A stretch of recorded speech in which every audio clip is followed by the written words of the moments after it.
Thomas Paine, Sam Adams, Benjamin Franklin. These men spoke up for what they thought was right. From their courage came such documents as the Declaration of Independence and the Constitution of the United States.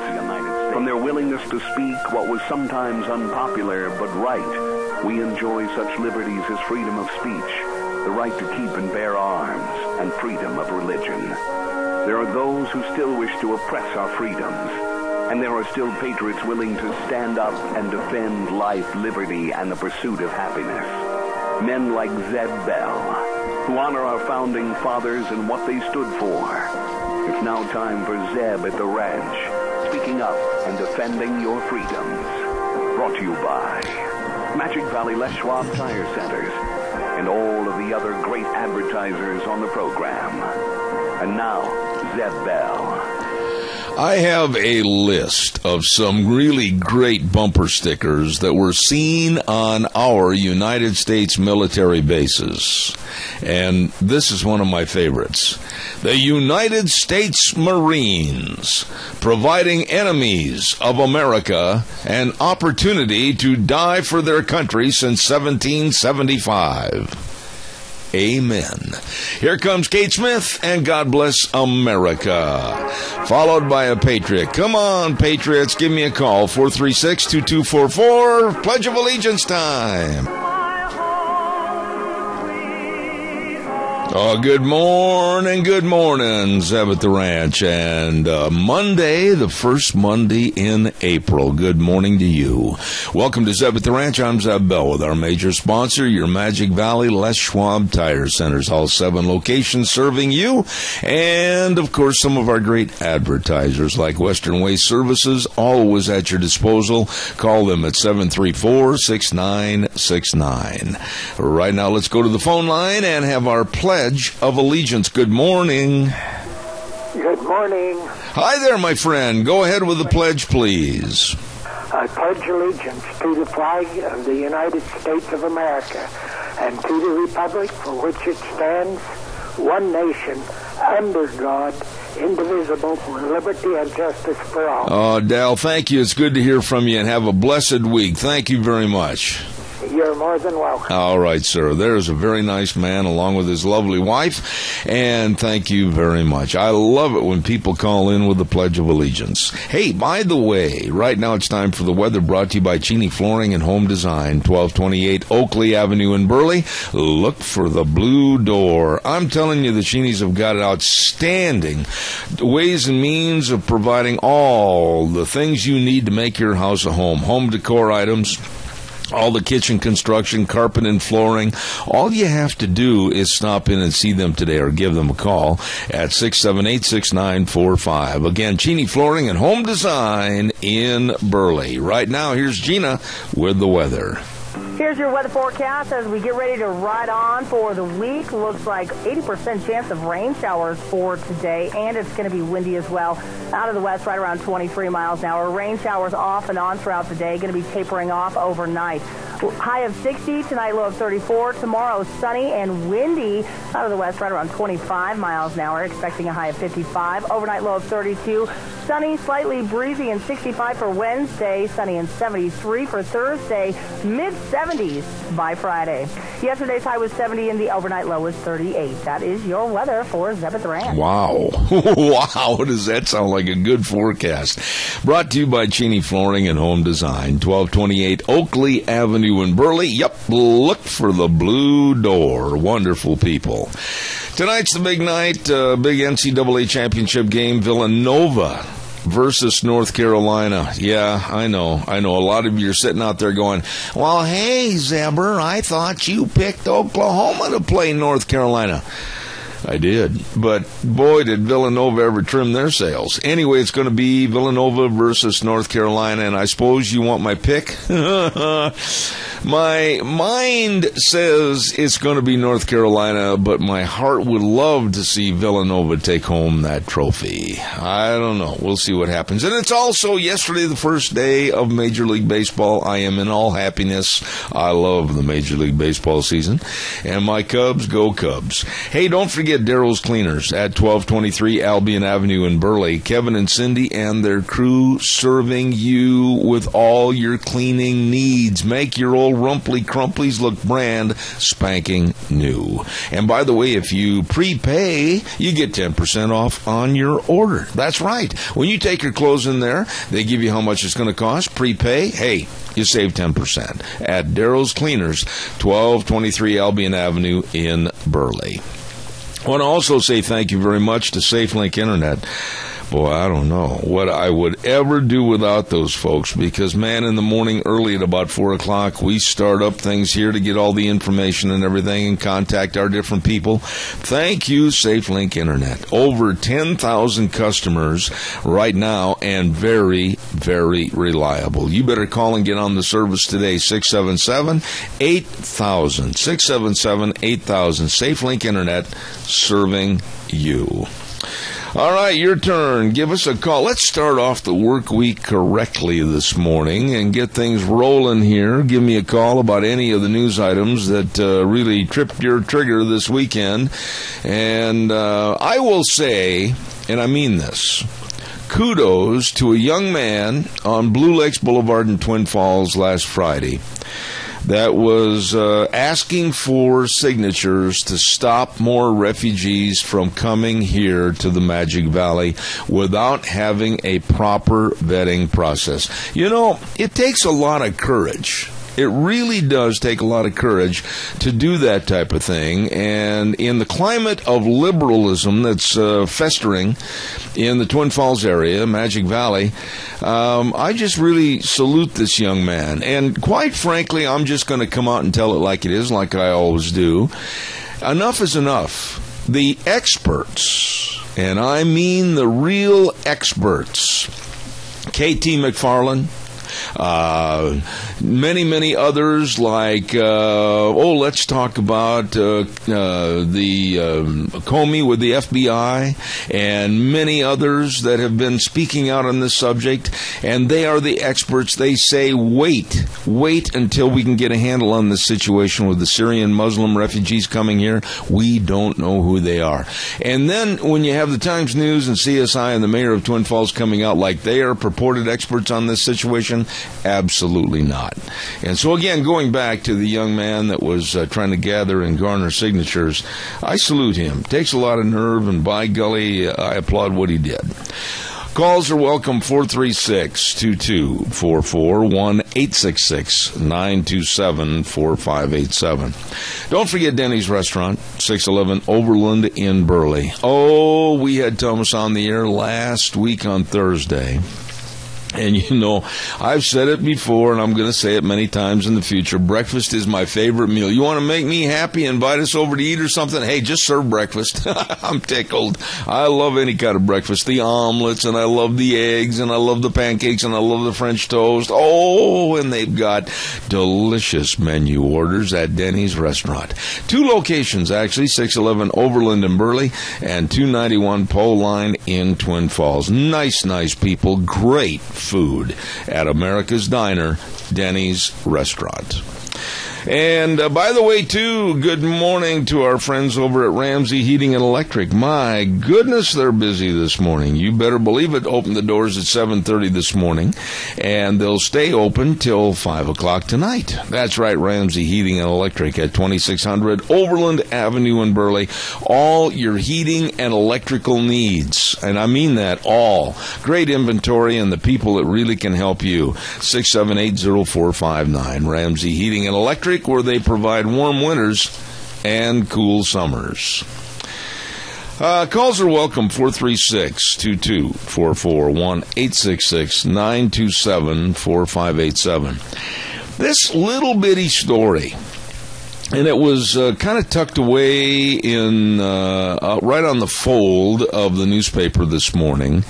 And I read this, and then I contacted my good friend Jack Euler. And I said, wait a minute, Jack, there's an article in the paper this morning that has the headline, Idaho tallies 108 wolf packs. Okay, now, keep that number in mind out there, audience, just for a minute, okay? Now, Idaho wildlife officials say the number of gray wolves in the state remains well above the threshold required to keep the animals off the endangered species list. Okay, now here we go. Listen to this. And it's just going to show you how absolutely insane and twisted some of the numbers are regarding wolves. KIFI TV reported that the Idaho Department of Fish and Game documented 108 wolf packs at the end of last year. Now, the federal government, with the United States Fish and Wildlife Service, ascertained that a pack, this is not part of the story, but this is part of the truth, ascertained that a pack consists of 10 wolves. Okay, so now you know there's 108 wolf packs, and the U.S. Fish and Wildlife Service in the past has ascertained that 10 wolves make up a wolf pack. So then the story goes on and says, with an estimated 786 wolves associated with those packs. What? At minimum, there should be 1,080 wolves. And quite frankly, that's right around the numbers that we've been hearing from most of the experts that know. So if they're saying we have 108 wolf packs, we should have 1,080 wolves minimum.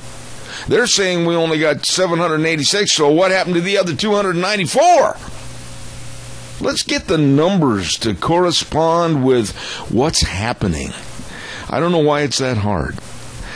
Calls are welcome, 436, excuse me, 2244-1866-927-4587. Give me a jingle on the landline. I would love to hear from you. Hey, don't forget on Tuesdays, we are very, very blessed to have, of course, our dear friends at Minnecasia Sales bring you Dr. History at 10:06 on Tuesdays. Zach and the rest of the crew, they're serving you. And I'll tell you what, they're just really nice people that really care, and they've got everything you're looking for over there, all your lumber packages, and they've got it all for you. So you stop in and please see them today at Minnecasia Sales. Now, I'm stuttering here a little bit because I couldn't find their paper with their address, 1321 East Main Street in Burley, right across from the airport. And don't forget, they got all those western windows, too, to save on your heating and or cooling bills at Minnecasia Sales. Wonderful folks. 878-2091. All right, come on, callers. Your turn. Give me a call, 436-2244, 1-866-927-4587. Burley Physical Therapy and Rehabilitation. Thank you very much. 1263 Bennett Avenue, Suite 2 in Burley. And they've got a whole list of great physical therapists that work there, headed up by Nick Greenwell and the crew. They can help you, whether you're getting old and antiquish like me, or whether you've been in an accident, or whatever's happened to you. They can help you get back to being you with a great mix of exercises and all the sports medicine and the hydrotherapy pool with the treadmill on the bottom of it. Oh, my, helping you get back to being you. Call them today for an appointment, 678-1191. That number again, 678-1191, Burley Physical Therapy and Rehabilitation. Good morning. How are you today? Good morning, Zeb. How are you? I am good, my friend. Nice to hear from you. Can we talk about a different subject? Oh, I don't care. Go ahead. Okay, let's talk about solar. Okay. You know, the government has pushed solar. They $8,000 credit for putting it in, and the power companies embraced it and everything else. And now everybody's turned against us. What is going on? Well, what's going on, Keith? What's the matter with you? You're a very intelligent man, businessman, and world traveler. What's going on is that you are being duped by the federal government into taking your tax dollars and supporting something the American public doesn't want because it doesn't work. Bingo. Yeah, and that's exactly the way I feel about it, too. But, after spending most of the winter in Las Vegas, I watched this pretty close, and, boy, you should see these companies fall. Just, Yeah, but come on, Keith. 30 employees, and they're closed down. Yeah, come on, Keith. Don't you feel, though, that the milk of human kindness that you and I and the taxpayers have displayed towards these companies that are going belly up, we've done our best, and we're going to continue to put more in because the federal government is absolutely going to push green energy on us whether we like it or not. Yeah, and that brings up another subject. Which way does the wind blow with Hillary Clinton? She wants to get rid of the fossil fuel, but yet she takes donations from the oil company. No, I'll tell you what. Hillary Clinton is as phony as a $3 bill. I have nothing good to say about Hillary Clinton, and I will say this. I'll tell her to go get in the rocking chair, Granny, because quite frankly, you are really outdated on your thoughts. And she made a statement this last weekend, Keith. She said that Republicans across the board are taking rights away from Americans, like they're trying to destroy the Constitution and everything else. That's a pretty broad-based statement. Hillary she seems to step in it every week. I don't think she's ever read the Constitution. Well, I can't prove that one way or the other, and I'm not even going to speculate, but I'll tell you one thing. It just frustrates me that she is... I don't want her to run for president. I don't even want her to get in the Oval Office if she's on a tour. And Bernie Sanders will not speak out about her being indicted. Yeah, but there's another case. And probably will not be because of our President of the United States. Yeah, there's another case of hypocrisy and absolute lunacy. A socialist, an avowed socialist / communist running for the presidency of the United States and has beaten Hillary, in the last 5 primaries. That ought to give you pause to kind of sweat a little bit. Well, can I give you a scenario, and I hope this doesn't happen, but Donald Trump eventually is going to go independent and therefore dividing further this country. And they're going to hand this thing to Hillary Clinton if she's not indicted. No, I agree. I think we're in real harm's way right now. The last thing I want to do is wake up in November and find out that Hillary is the president, because I know a lot of people up in Canada, and I'm starting to make travel arrangements. A good choice. All right, my friend. God bless you. Have a good day. Thank you. Thank you. Thank you. Bye. I wouldn't, honestly, either or, Hillary or Bernie, how would you like to wake up in November after the day after the election, and you got kind of bleary-eyed and you couldn't stay up the night before, and you wake up and... Good morning, Americans. This is so-and-so newscaster and if you slept through last night and had to get up early this morning, the new president of the United States is Hillary Clinton, or even worse yet, Bernie Sanders. Holy cow! What a disaster. Hold on, caller. I'll be right there. Don't forget Barry Equipment and Rental. They have all the equipment to get the job done right. That's not bragging. That is a fact. They've got all the Doosan Bobcat Coyote tractors, Walker mowers. Oh, they're good. All the steel equipment, Honda Power equipment, Hilti. You name it, they've got it at 3 locations. South Lincoln in Jerome, Addison Avenue West in Twin Falls, and 159 West Highway 30 in Burley.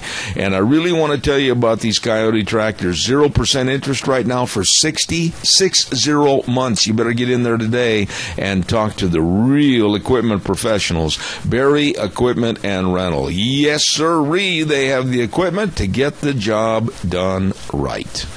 Caller, good morning. You're on the air. Yes, good morning, Jeb. What you're going to have to do is go to sleep and pull a Rip Van Winkle and wake up 20 years from now. Maybe things would be different. Oh, I don't know, what man. I'm concerned about is Ted Cruz. Yeah. I think he's just another one of the good old boys in the Republican Party, and we're really going to have another 4 years of what we had, or another 8 years of a do-nothing Republican Party. All right, I'm going to ask you something real quick, Tony. Do you believe that when it goes to convention, it's going to be a fractured convention and there's going to be a whole bunch of backroom deals made? Oh, absolutely. And they're all going to be against Trump. Yeah.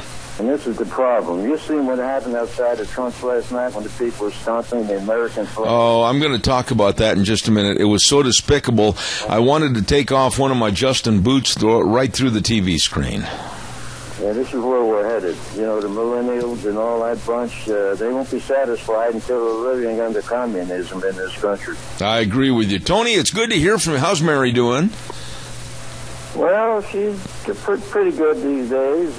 One of these days we're going to have to get together, go for pizza. I hope so. You tell her I hope everything's well. She's too spunky and too great to get down. You tell her that. Well, I'm teaching her how to use my AK. Oh, my goodness. I'm not coming around your house. Okay. All right, just say hi to Deanne. I will. God bless. Take care. Thank you. Calls welcome 436-2244 or 1-866-927-4587. That Mary is a little spunky lady, and I'll guarantee you I wouldn't ever want to cross her. Hey, Ramsey Heating and Electric offering rebates on qualified Lennox home comfort systems. Whether it's a gas furnace, an air conditioner, or a heat pump, you and your family will enjoy the comfort. You call 678-0459 and learn how Ramsey Heating and Electric with Lennox can save you money. Calls welcome 436. What he was referring to just a moment ago, Tony, about that protest outside of a Trump rally last night in Wisconsin, was one of the most despicable things I've seen in a long time. Now, I'm going to be very careful here. And if you have small children, maybe throw them in or push them in the other room here real quick. But there is a group that started up back in the Midwest and in Wisconsin primarily. All the kids out of the radio shot, there you go. And it's a group called, and of course I'm not going to say the entirety of the phrase for this group, but it's F the Flag. That's the name of their group. And what is the group supposedly, what's their mantra, what's their platform? Oh, they oppose racism in America. So they all got together outside of a Trump rally, and they laid down American flags on the ground and stomped all over them and stood on them and spit on them. This group called, again, you can fill in the blanks yourself, F the Flag. And I know they have a right to free speech. I know we all have a right to free speech in this country. But in this particular case, oh, am I going to take heat for what I'm about to say? But many of our veterans that came back from overseas fighting for their right to that First Amendment, it wouldn't have bothered me at all seeing some of these millennials perhaps with a few bloody noses and black eyes. I lost some of my best friends that I ever had in my life in Vietnam. And my family has always been involved in the military somehow. And to have these kind of millennials stand there that have never had a job, possibly don't have any obligations, possibly are getting money from rich mommy and daddy, To stand there on that flag and spit on it, and then have that slogan that I mentioned a moment ago, and say that they're opposed to racism in this country? Oh, please. Like I said, it wouldn't bother me at all to have some of the vets and some of the family members that have lost family, maybe give them a personality adjustment. Enough said. Calls welcome, 436-2244, 1-866-927. Oh, I'm going to take heat over that. But you know what? I couldn't care less.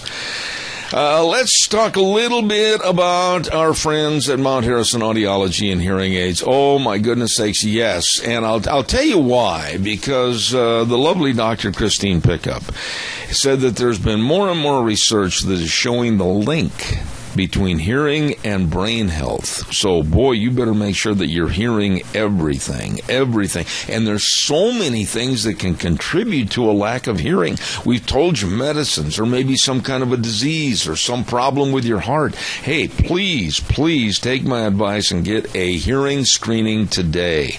Call, make an appointment at 312-0957. Mount Harrison Audiology and Hearing Aids. You know what we're going to do right now? And you can't cheat on this. You got to be honest. You got to be legal. This is for first-time winners only. We're going to give away... Wheels, do you hear that fuzz coming back on the line again, or is it a clear line? I'm starting to hear that again. I don't hear any fuzz. Well, don't say, Remember, you owe $19.37. Okay. All right, but you don't hear the fuzz, huh? Not like I did on the last number. Okay, I might make a decision here at the end of this hour going into the news to call you back. I'll let you know. Okay. I'm going to give away right now a half dozen cinnamon rolls to Sophie's Chatterbox, 530 East Street in Rupert. Oh, boy, what a bakery. Oh, what a restaurant. It's delicious. And you can win a half dozen cinnamon rolls, first-time winners only. And all you have to do is call them at 436-0354 and let them know when you're going to be there to pick them up. Okay? I need an actor's name. This actor played... This is an easy one. This actor played Moses and Ben-Hur, and he also played a cowboy in the movie Will Penny. Who was he? Who was that actor? Give me a call at 436-2244, 1-866-927-4587. And we already have a caller calling in. Good morning. You're on the air. Good morning, Jim. Yes, sir. Charlton Heston. And who is this? This is Ken Christensen. Have you ever won before, Ken? No, I haven't. You remember Gary and I is the one that brought that full-out wolf in and scared your dogs that one morning. I do remember that, Ken. God bless you, man. You call Sophie's and tell them when you're going to pick up your cinnamon rolls, okay? One good, thank you, bud. Thank you very much. I remember that day. He brought a stuffed wolf in the house to show me. I never will forget that. Brought a stuffed wolf in the house to show me, and like my dog just evaporated. I mean, nowhere to be seen, man. I tell you what, that was funny. I'm still chuckling. Calls welcome, 436-2244, 1-866-927-4587. There you go. Let's see, what else have we got along with that sick, pathetic group of millennials? You never notice that most of these people that are protesting are kids, 30 and under? They don't have a clue. Would somebody tell me, if you want to stand up for them, go ahead. But these kids have, probably, like I said, they're full-time students, which means they're activists. They're probably on government or parental money. They've never had to meet a payroll. They don't have a job, probably. They can stand there on the street any time of the day they want to. These people have never done anything. These people have had no responsibility. So how in the world can they be protesting and using such a obviously filthy connotation slogan for their group? What do they know? What do they know? I'll give you the answer to that. Nothing. Calls welcome, 436-2244, 1-866-927-4587. By the way, I want to remind you about Rogge Auction. Oh, my goodness sakes, they've got a big community sale coming up on April 9th, Saturday, April 9th. That's this next Saturday. And they're going to be taking consignments for this big community sale at the Minidoka County Fairgrounds up until the 8th, which is Friday. They've got vehicles. They've got everything. Man, it's going to be a great sale. Chainsaws. I mean, holy smoke, shop equipment. All of this coming up at the big community consignment auction managed by Rogge Auctions. And again, they're going to be taking items for the sale up until this Friday. Sale time is going to be 10 o'clock on Saturday morning, this coming Saturday, April 9th. Don't you miss it. All right, give me a call. 436-2244, 1-866-927-4587. I really appreciate it when you give me a jingle and we talk back and forth about what's going on in the world today. And while I'm waiting for your call that I know is coming in, don't forget Deanne's taking notes. Doug's Alternator and Starter Repair at 635 21st Street, Alfresco Road in Heyburn. Good morning, Douglas! And he, of course, bought the business from Ted's Diesel Electric Service.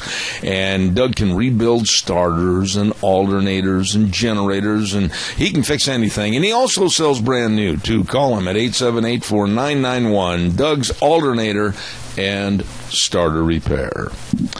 Your turn. Give me a call. I got to tell you this. This is really spooky, okay? And I mean it in not... Oh, we got a call. Well, we'll take that call, and then I'll scare you with something. Okay, here we go. Caller, good morning. You're on the air. Good morning again. I just want to make a comment, Zeb, if I may. You know, about these people that, these millenniums that are called, get together and do these things. Do you ever wonder why we don't have that in Burley, Idaho? I don't mean to I'm not chuckling at you or your statement, but I can give you a whole bunch of reasons why they better not show up around here. But anyway, you know, somehow we're all tied together here in Burley. I mean, everybody knows somebody that knows somebody, you know, it goes on. And they don't want to be exposed. But you get a larger crowd, and like Twin Falls is getting on the fringe right now where they can get away with something like that. Yeah. But did you ever notice, Keith, in all seriousness, when they do interviews, television interviews with these kids, these know-nothing 30 and unders, and by the way, I'm going to stop right there, and I think you're going to agree with me, that we can't lump all of that age bracket into the same mold. No way. I know a lot of 30 and under kids that are super sharp, have a lot of goals that they're oriented for the future. They want to make sure they make something out of their life. So it's not all of them, but this absolute destitute low class that belongs to this millennial movement, I have no use for these kids. Well, that's because these kids were brought up properly. That's right. And they just go about their work quietly and succeed in life. That's about all I can say about that. Yeah, but to stand there, I got to admit, Keith, that I have a temper problem. I've had it all my life. Gee whiz golly. And if I were walking by a group that had the slogan of their group called F the Flag, and I want to be really careful, and that's what you can fill in your own blanks, and they were standing and spitting on the American flag, I would be hard-pressed not to want to reach out and play AT&T with them. I believe I would. But, you know, I had the privilege of being neighbors to a couple when I was down in Las Vegas. And he was German, and she was Polish. This is really an interesting neighbor. I'll bet he was. Because you know your temper, and you also know about Polish people. Uh-huh. And I don't know. It just seems it comes with the territory. Is that correct? I guess. You know what, though? I got to hand it to the Polish people, and I salute all of them. And you know why? They had a sense of humor. Back in the 80s and 90s, when all the Polish jokes were the rage and everything, they laughed harder and told the stories and the jokes more than anybody else did. I really do salute the Polish people. They had a sense of humor, and I respect them for that. I do, too. And this lady was really a lady. And he would give her heck, about something, and she just let it run off her back, just like water off a duck's back. I got a book on my bookshelf, and I'm trying to see it right now. Doggone it, it's someplace over there. It's called The Official Polish Joke Book for the United States. And it's got like 200 pages of Polish jokes that, man, back in that time frame I was talking about, that was the in thing. You could say those jokes, and they'd laugh, we'd all laugh, and boy, today, that's not politically correct. Well, that's true. We've become too political correct. Amen. As far as I'm concerned. I agree. Don't. I agree. I got to run and do a commercial, but I appreciate your calling back. Thank you very, very much. You bet. All right, sir. Hey, don't forget, calls are welcome, 436-2244, 1-866-927-4587. 44th Annual Salmon Select Horse Sale and Mule Sale. Holy cow, it's starting this week, Wednesday. Fred's going to be on the phone with us. When's Fred going to be on the phone with us? He's going to be on the phone with us about 9:45 this morning. You better get on up there. All quality mules, quality horses, and they're going to have all kinds of fun things going on up there. They're going to have a mule show. They're going to have a wolf howling contest. They're going to have a packing clinic. They're going to have the best of cow cutting, and they're going to have ranch horse competitions. Woo! And the old-time fiddlers. It's going to be an event. 44th Annual Salmon Select Horse and Mule Sale this week, April 6th through the 10th in Salmon at the Lemhi County Fairgrounds. Oh, it's fun. All right, give me a call. 436-2244, 1-866-927-4587. You want to hear something? And listen to this. As far as, you know who Sidney Blumenthal is? He was and still is a very close advisor to the Clintons, and primarily to Hillary Clinton.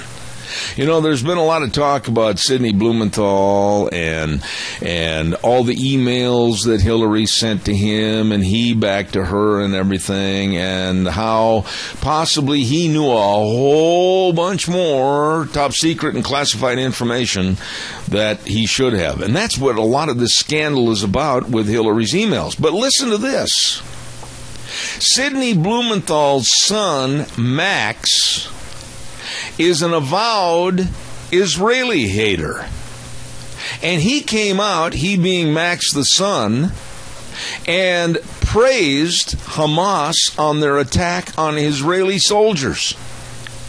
Oh, wait a minute. Let's get the mud out of the water here for a second. Sidney Blumenthal is a longtime supporter and friend and confidant of the Clintons. Yeah, okay, I got that. Check mark. Well, Hillary's come out and has spoken out about how she's such a great friend of Israel and everything, but at the same time, her number one confidant, his son Max Blumenthal, has praised the military wing of the terrorist group Hamas for their attacks that killed Israeli soldiers. What's going on here? And then later on in this article that was written by the Daily Caller, Clinton's relationship with the Blumenthals could pose political problems for the presidential candidate, and it should. During a speech last month at an American-Israeli Public Affairs Committee, Mrs. Clinton asserted that she is pro-Israel. But now listen to this. Just outside the conference doors, while she's inside speaking, Max Blumenthal was leading an anti-Israeli protest. What's going on here? Holy smokes. Blumenthal's, Clinton's, anti-Israeli, praising terrorist groups like Hamas for killing Israeli soldiers. This is really sick and perverted. Calls are welcome, 436-2244, 1-866-927-4587. Do I trust the Clintons in any way, shape, or form? Nope. Do I want Hillary to see the inside of the Oval Office? No way. Caller, I'm going to ask your patience. I'm going to ask you to stay with me. I've got to do a weather right on time, and then I promise I'll get right to you. Don't hang up. I'll be right there.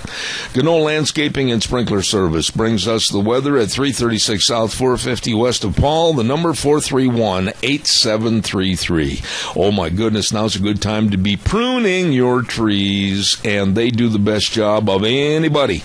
And by the way, for good growth on your trees, you got to prune them. And by the way, too, they do an excellent job with all their sprinkler service. They can put new sprinkler services in. They can fix your old ones. They are the best. 431-8733. Gano Landscaping and Sprinkler Service. Here's the weather with Gina. Here's your weather forecast as we get ready to ride on for the week. Looks like 80% chance of rain showers for today, and it's going to be windy as well. Out of the west, right around 23 miles an hour. Rain showers off and on throughout the day. Going to be tapering off overnight. High of 60, tonight low of 34. Tomorrow, sunny and windy. Out of the west, right around 25 miles an hour. Expecting a high of 55. Overnight low of 32. Sunny, slightly breezy, and 65 for Wednesday. Sunny and 73 for Thursday. Mid-70s by Friday.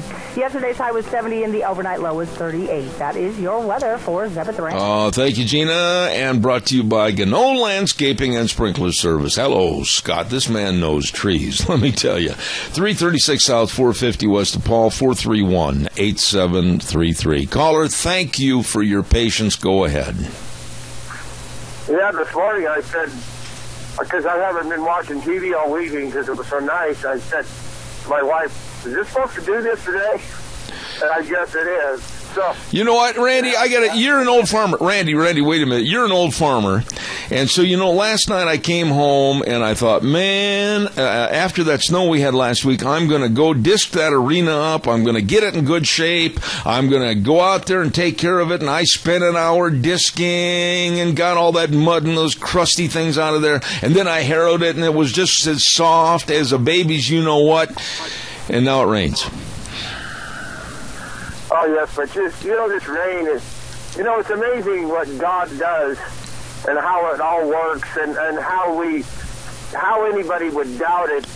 They're just so uninformed, and it's really, frightful. But when the snow or rain has nitrogen in it, a bioavailable fertilizer for all the crops, plus, can you imagine the recharge from last week's snow here, especially in the Minnetonka area and Magic Valley, how much that is going to help recharge the aquifers?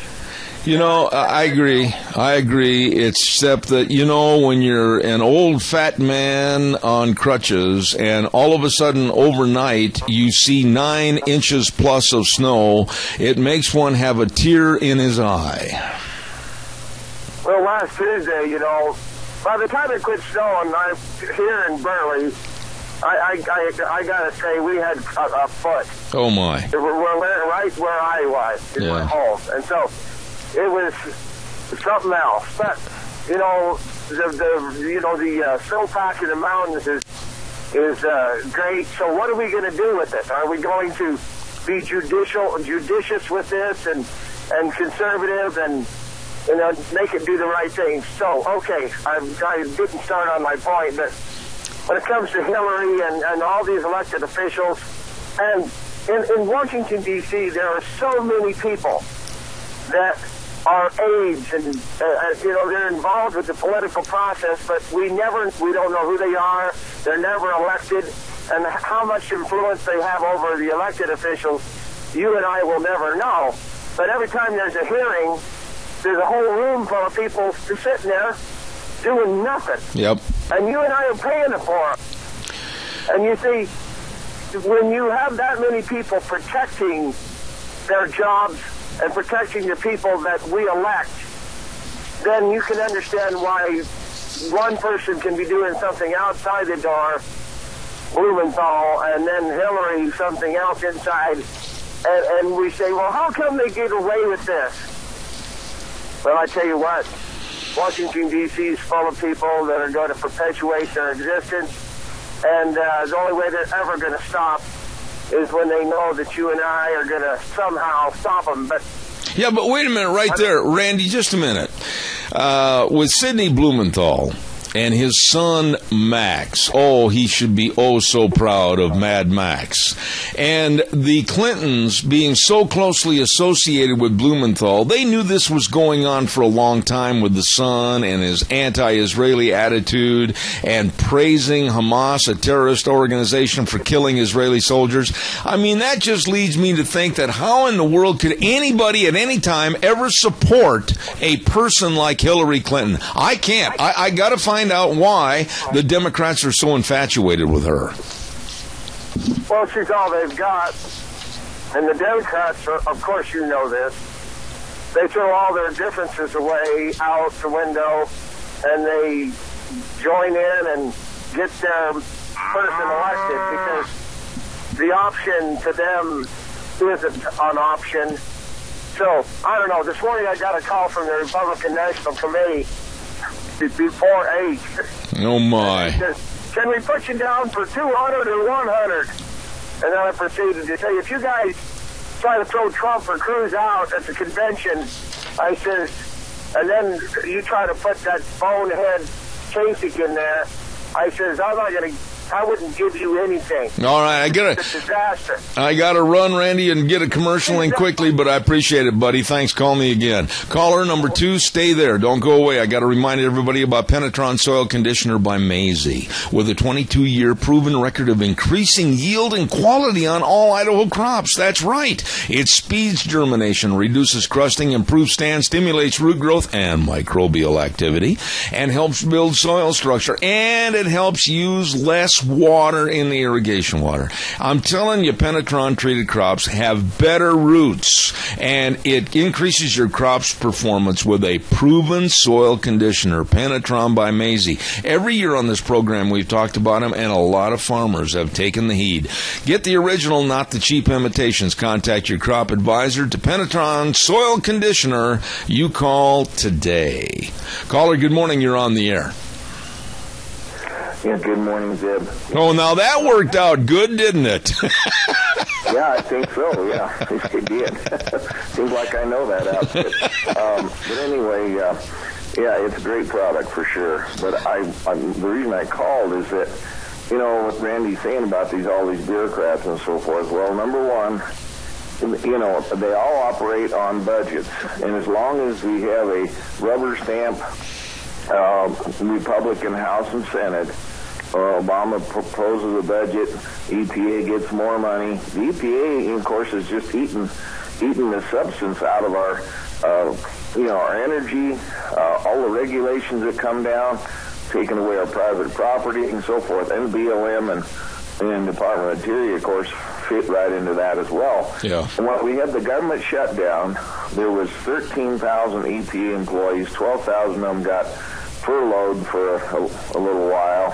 And so it boils down to there's 12,000 that were not necessary.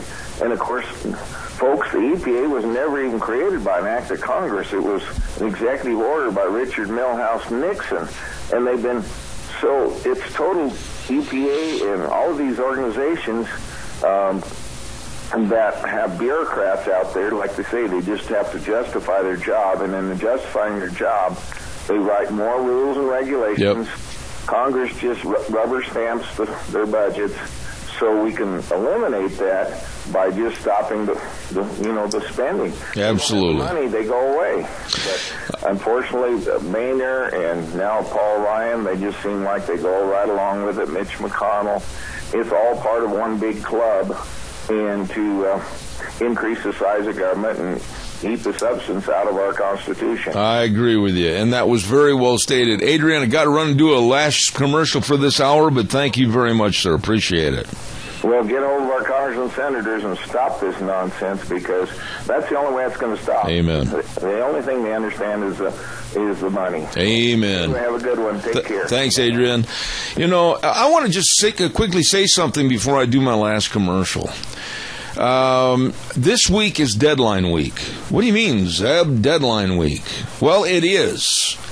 I am not going to chase after any of our senators or congressmen anymore for being on this show. This is the most listened to talk show in this time slot. And quite frankly, I'm not going to chase these guys anymore. I have exhausted a lot of my own personal resources and calls, etc., chasing them down to come on the show and talk to us and explain to us what's going on. Last week, I called each office at least a minimum of 6 times. I haven't heard a word back yet. Don't forget your Magic Valley Les Schwab Tire Centers. Don't you forget all 7 locations serving you with the best in tires. And they've got a great, great sale going on. Many, many, many of their great tires, like the Proxus ST2. Ooh, this is for your pickups and SUVs. All-season traction, superior handling. You better check it out today. Hey, and you notice that when you pulled up to the stop sign the other day, maybe the brakes said, well, you better have your brakes checked. Free brake inspections and estimates and professionally trained technicians. You'd better believe it, the best in brake service at your Magic Valley Les Schwab Tire Centers. Lane and Rupert, Dave on Blue Lakes in Twin, Mike and Buell, Mike and Jerome, the Twist family in Paul, John on Poline in Twin Falls, and my buddy Randy on Overland in Burley. The best, your Magic Valley Les Schwab Tire Centers. Great first hour. Thank you for all your calls. Old Wheels is perched on the button to play the music before the news. We'll be back after CBS in 6 minutes. Holy cow, here we go. And it's wet outside. Sure, I'm glad I wasted all the fuel and the time getting that arena ready to go for today. Back to the boat. Anyway, good morning. Zeb at the Ranch. I'm Zeb Bell with our major sponsor, your Magic Valley Les Schwab Tire Centers. All 7 locations serving you, along with some of our great advertisers like Western Way Services. From the canyons of the Snake River and all across southern Idaho, we're always at your disposal. Western Way Services, we care about our community, our resources, and this great land. Western Way Services is lending a hand, always at your disposal. Western Way Services. Boy, now is the time for a dumpster. I mean, I got to looking out there in my shop and in the garage and, quite frankly, right here in my office. Boy, we could use about 1 or 2 dumpsters. They got them in various sizes, and they'll drop them off. You fill them up, you call them, they'll come and get them. Great service. Locally owned and operated Western Way Services, always at your disposal. Call them today at 734-6969, Western Way Services. By the way, we start the program off every morning on Zeb at the Ranch at 8:06 with our weather forecast by Cheney Flooring and Home Design, 1228 Oakley Avenue in Burley. Look for the blue door. All your carpet and flooring, kitchen construction, and home decor items at Cheney Flooring and Home Design in Burley. You get a hold of them today. Really, really nice people. And when I talk about nice people quickly, I also want to take a little tour over to Rupert right now and talk to a very, very nice man and his family and staff, and that's Joel Heward. Does so much for the community, so much involvement helping you and your family, and when there is the passing of a loved one, they are there to serve you. Yes, with the highest ethical standards, with unquestioned integrity, and they believe that every life is worth remembering, and they do a wonderful job. Please give them a call at 436-5636. That number again, 436-5636. Hanson Mortuary, 710 6th Street in Rupert.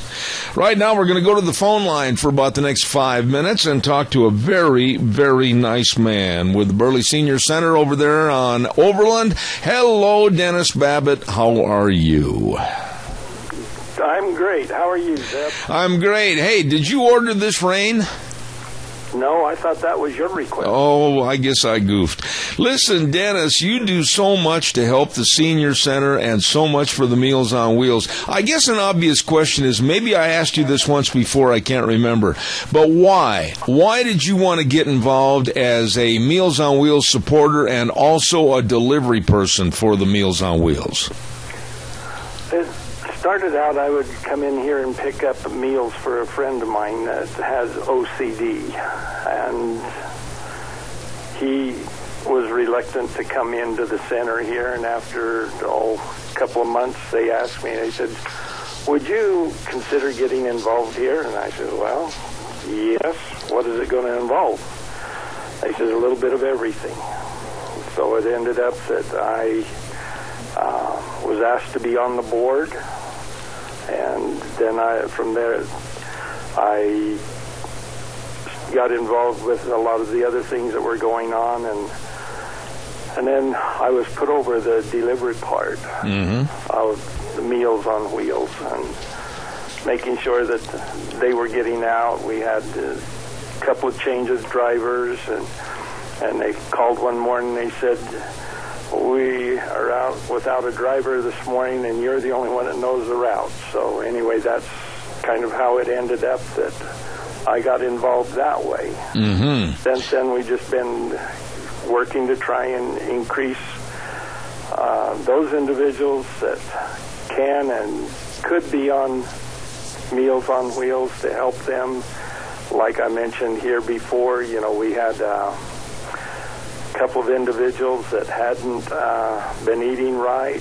They were only eating a little bit each day. One lady, she has gained back about 15 pounds. Oh, that's wonderful. Well, now was before she just wasn't eating. We've got some that have had strokes, and they are unable to prepare their food. Right. So that's what we're looking at, is to see how we can help them. Dennis, let me ask you this question in the time remaining here this morning as we talk about the Senior Center and also the Meals on Wheels program. What's it like, day in the life of Dennis Babbitt? What time do you have to get there? How do you organize everything? How do you stack all the meals into a vehicle? What do you do? Normally, we're here usually about 8:45, 9 o'clock. There's a few things to get ready for. Then what we do is we also help with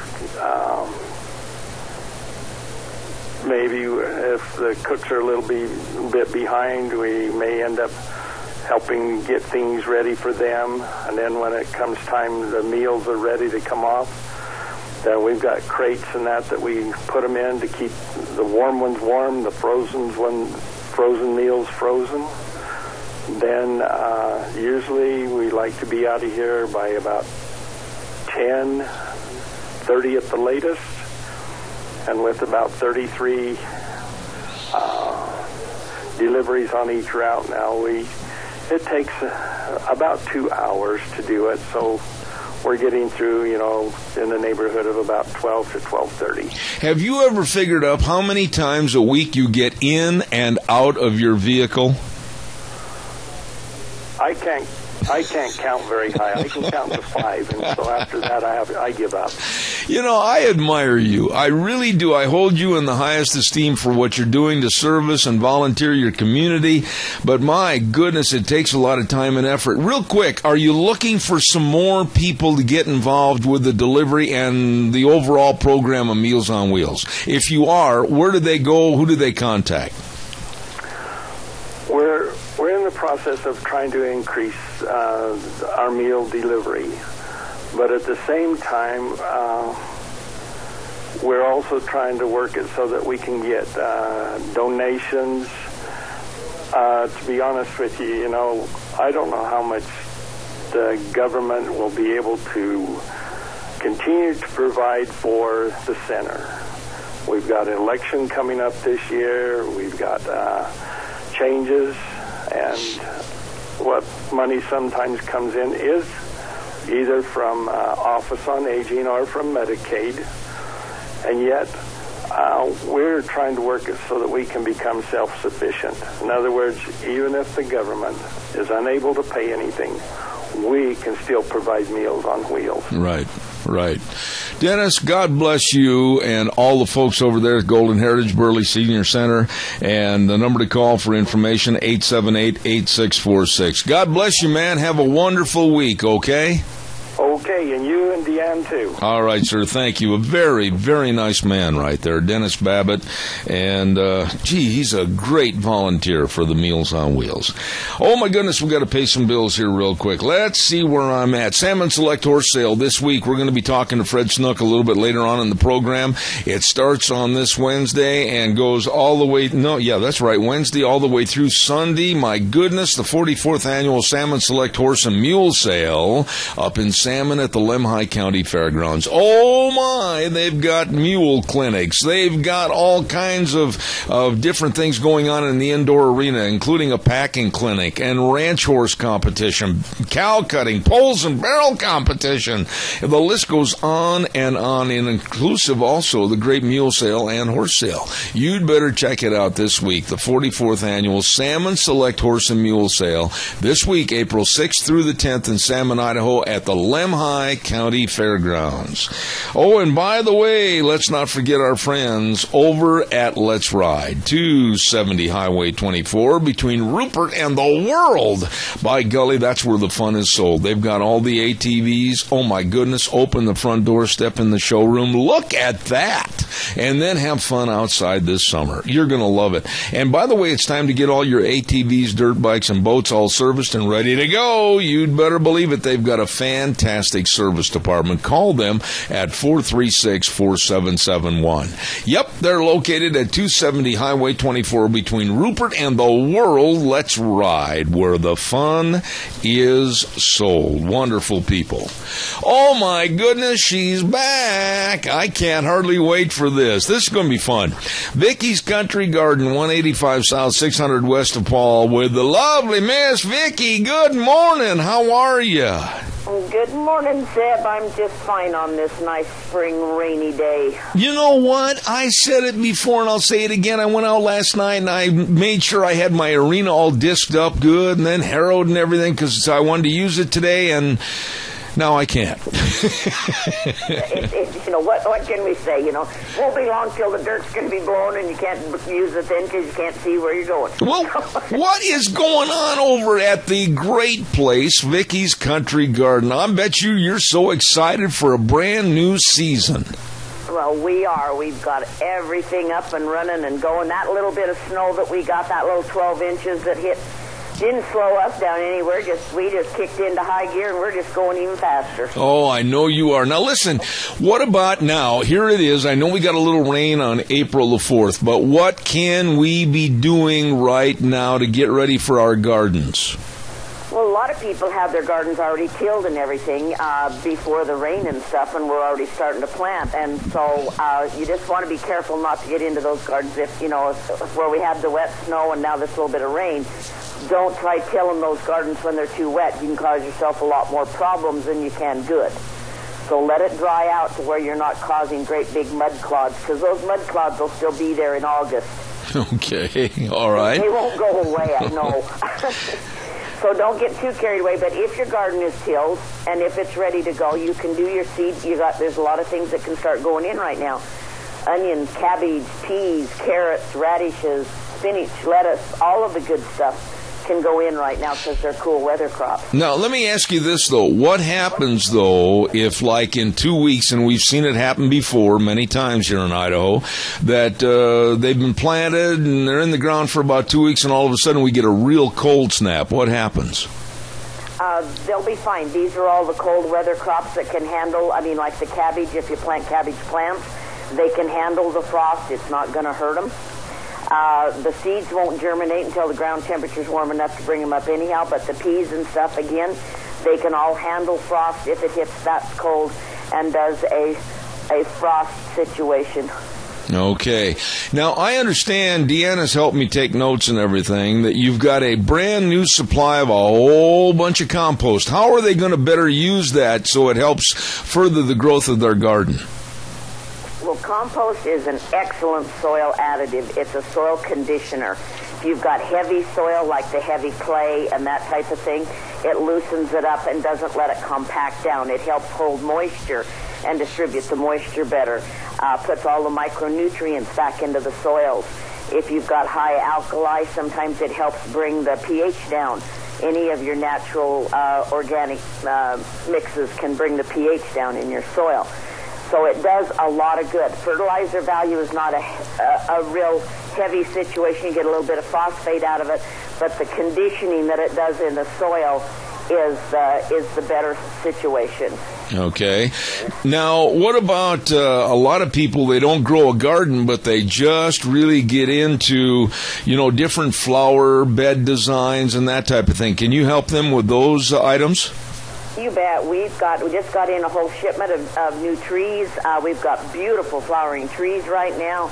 They're all out in bloom. They came out of Oregon. They're a little ahead of themselves, but they're here and they're blooming, looking really pretty.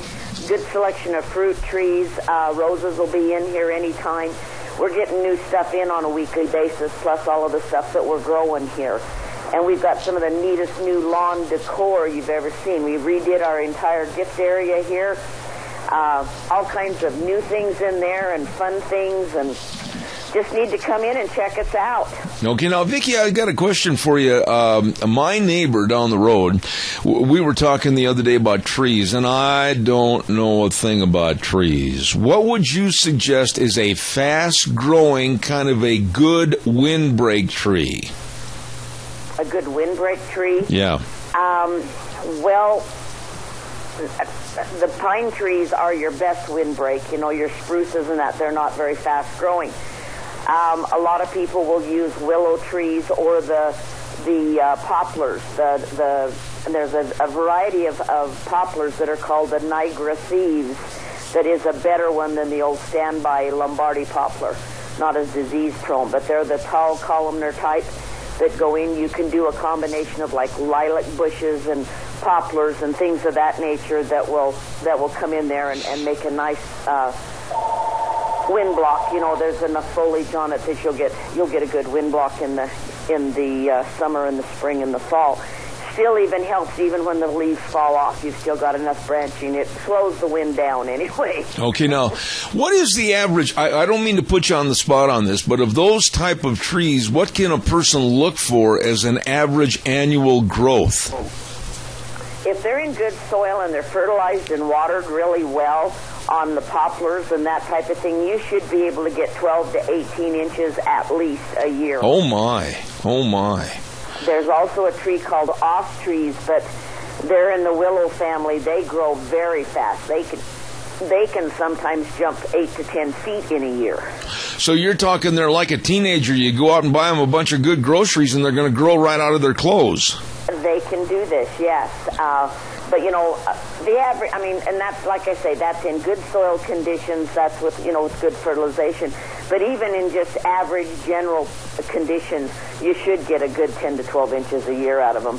Are there any special, like, I want to call them bushes, but you know what I'm talking about. Can they be planted sometimes as windbreaks also? Oh, yeah. There's, like I say, lilacs are one of those type. There are Siberian pea shrubs that make a real good type windbreak. There's lots of different things that can go in, different types of wild bushes, service berries, different things like that. You just plant them kind of close together, and they'll get up in that 10 to 12 foot tall range. Okay. And, which is tall enough for most people, to break the wind. Right.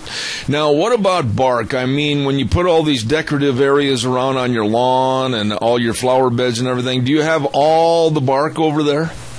I do. I just refilled all my bins with all new bark. We've got 3 different sizes of bark. Plus, we've got the soil aid for the gardens and the flower beds and things like that. And I just ordered in 2 semi-loads of Montana River Rock that'll be in here tomorrow and Wednesday. Oh, my goodness. We are stocked up with all kinds of rock, bark, weed mat, flowers, trees. You name it, we got it. And if we don't have it, by dang, we can get it. And you've got all the soil aids and the chemicals, and we got to get ready because there's a fungus among us, right? There's going to be a fungus among us like you can't believe this year. We had it last year, and it hasn't gotten killed. Remember, it's time to dormant oil and that on trees, which helps with killing that fungus. Get your fruit trees and stuff like that. Get some dormant oil, some fungus on them right now and get it stopped before it gets a chance to get into them too deep.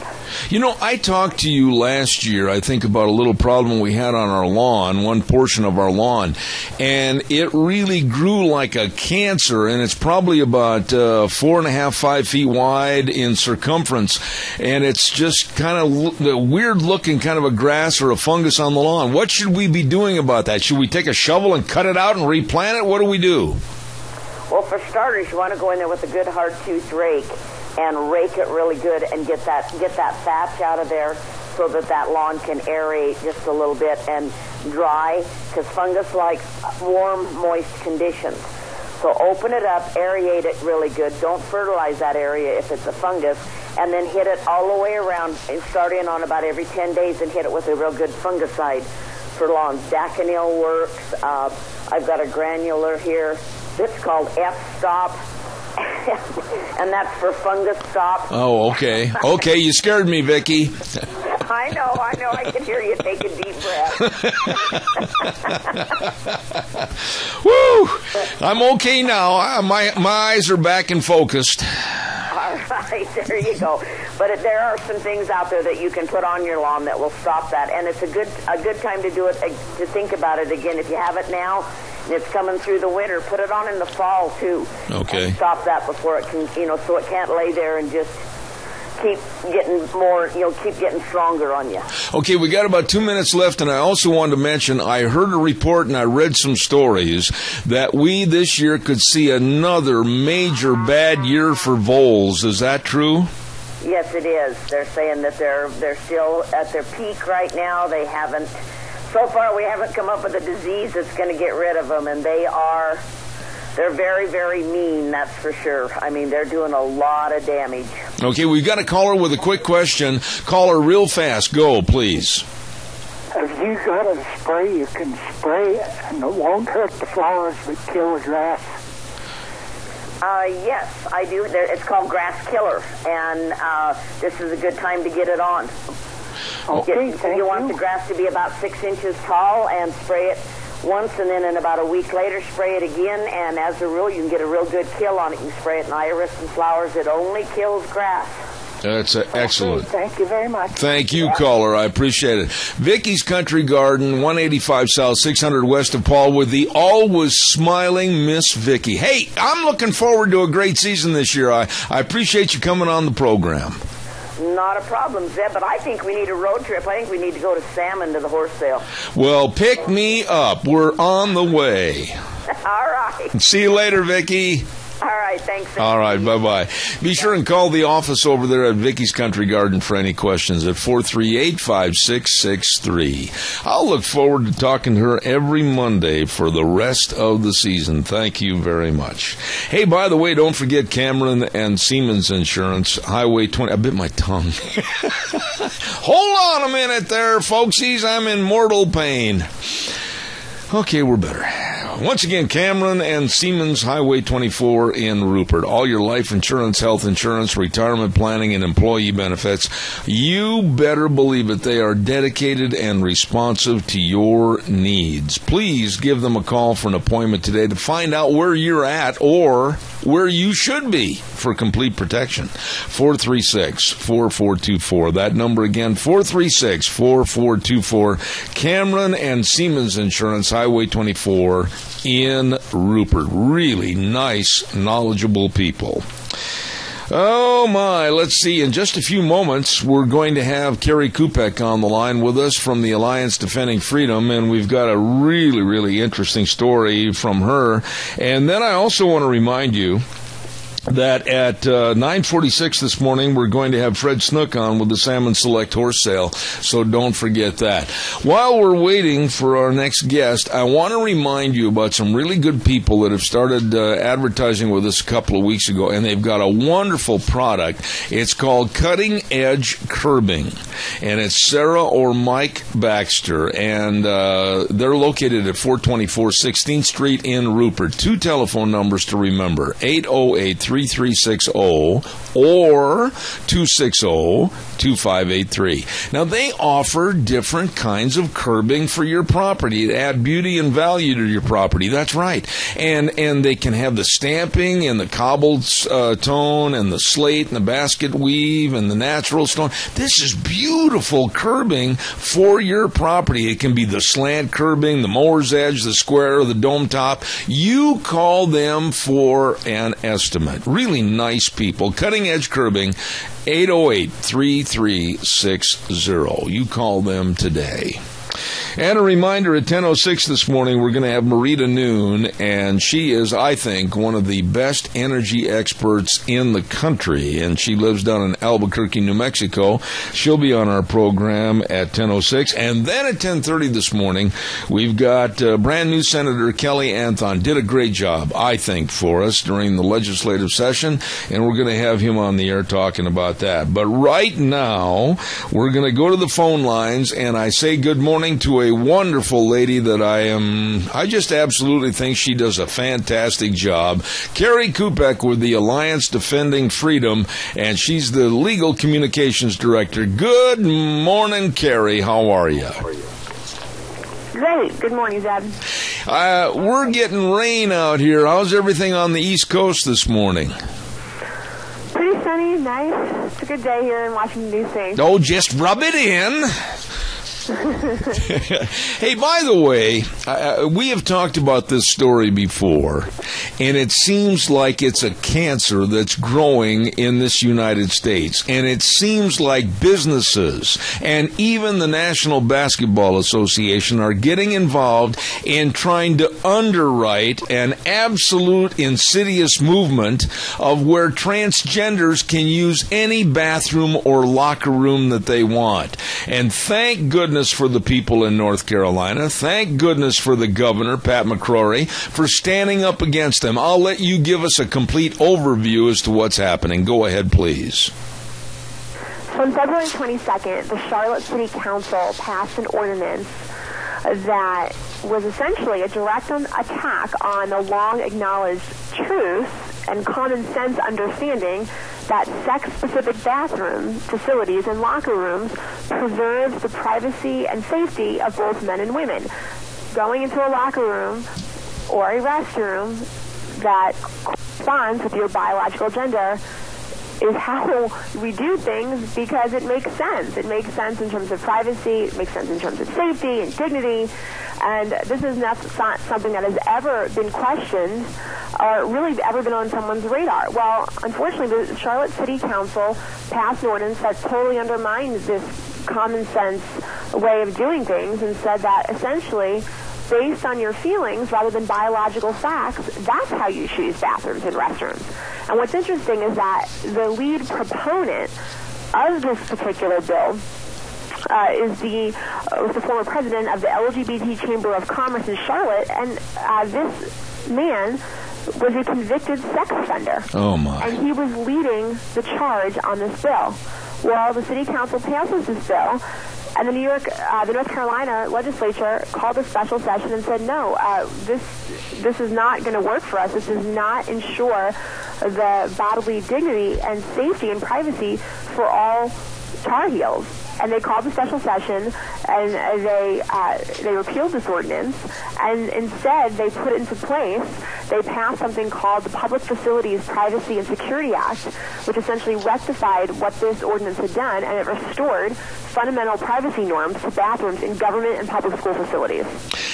I am sitting here. This is a story, honestly, that it makes me feel dirty, if you will, to even talk about it, because I can't understand how anyone or any group could disavow decency in our society and allow something insidious like this to happen in bathrooms and locker rooms. I mean, my goodness, you are a girl or you are a boy. I don't care what kind of clothing you choose to wear, but we have to restore some decency in our society and use the bathrooms and or locker rooms of your gender. Anything else, to me, is just perverted. Am I wrong?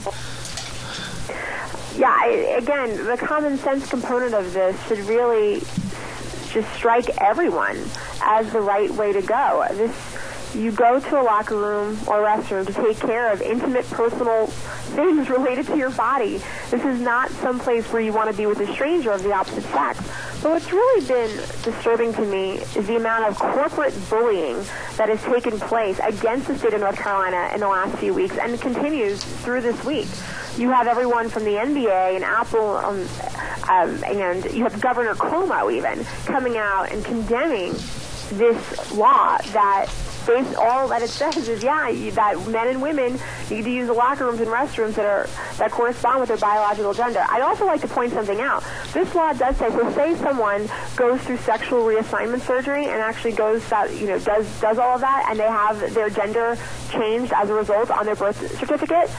That's fine. According to the law in North Carolina, whatever gender your birth certificate says is the restroom or locker room that you need to use. But back to the corporate bullying, I've just been really shocked by the hypocrisy of it. I guess I shouldn't be shocked at this point, but I really am. Let's take the NBA, for example. The NBA coming out against North Carolina. Let's talk about the NBA for a minute. And I'm a big sports fan, professional sports fan. I grew up in a family that college sports was a big thing. Professional sports was a big thing. I had uncles that played college football, were drafted by the NFL. So this is a big part of my life. But I got to tell you, the NBA really needs to take a look in the mirror if they're going to condemn someone for these kinds of laws. The last NBA that I went to, I saw a lot of women in scantily clad outfits dancing around. Now, I didn't see any men in there, and I certainly didn't see men wearing skimpy outfits. So if they're going to talk about men and women and the fact that there are differences, come on, they have the WNBA and the NBA. Well, if there is no difference between men and women other than feelings, then why do they themselves segregate their teams into men's teams and women's teams? Absolutely. Of course they know there's a difference. Absolutely. But right? No, go ahead. I was agreeing with you.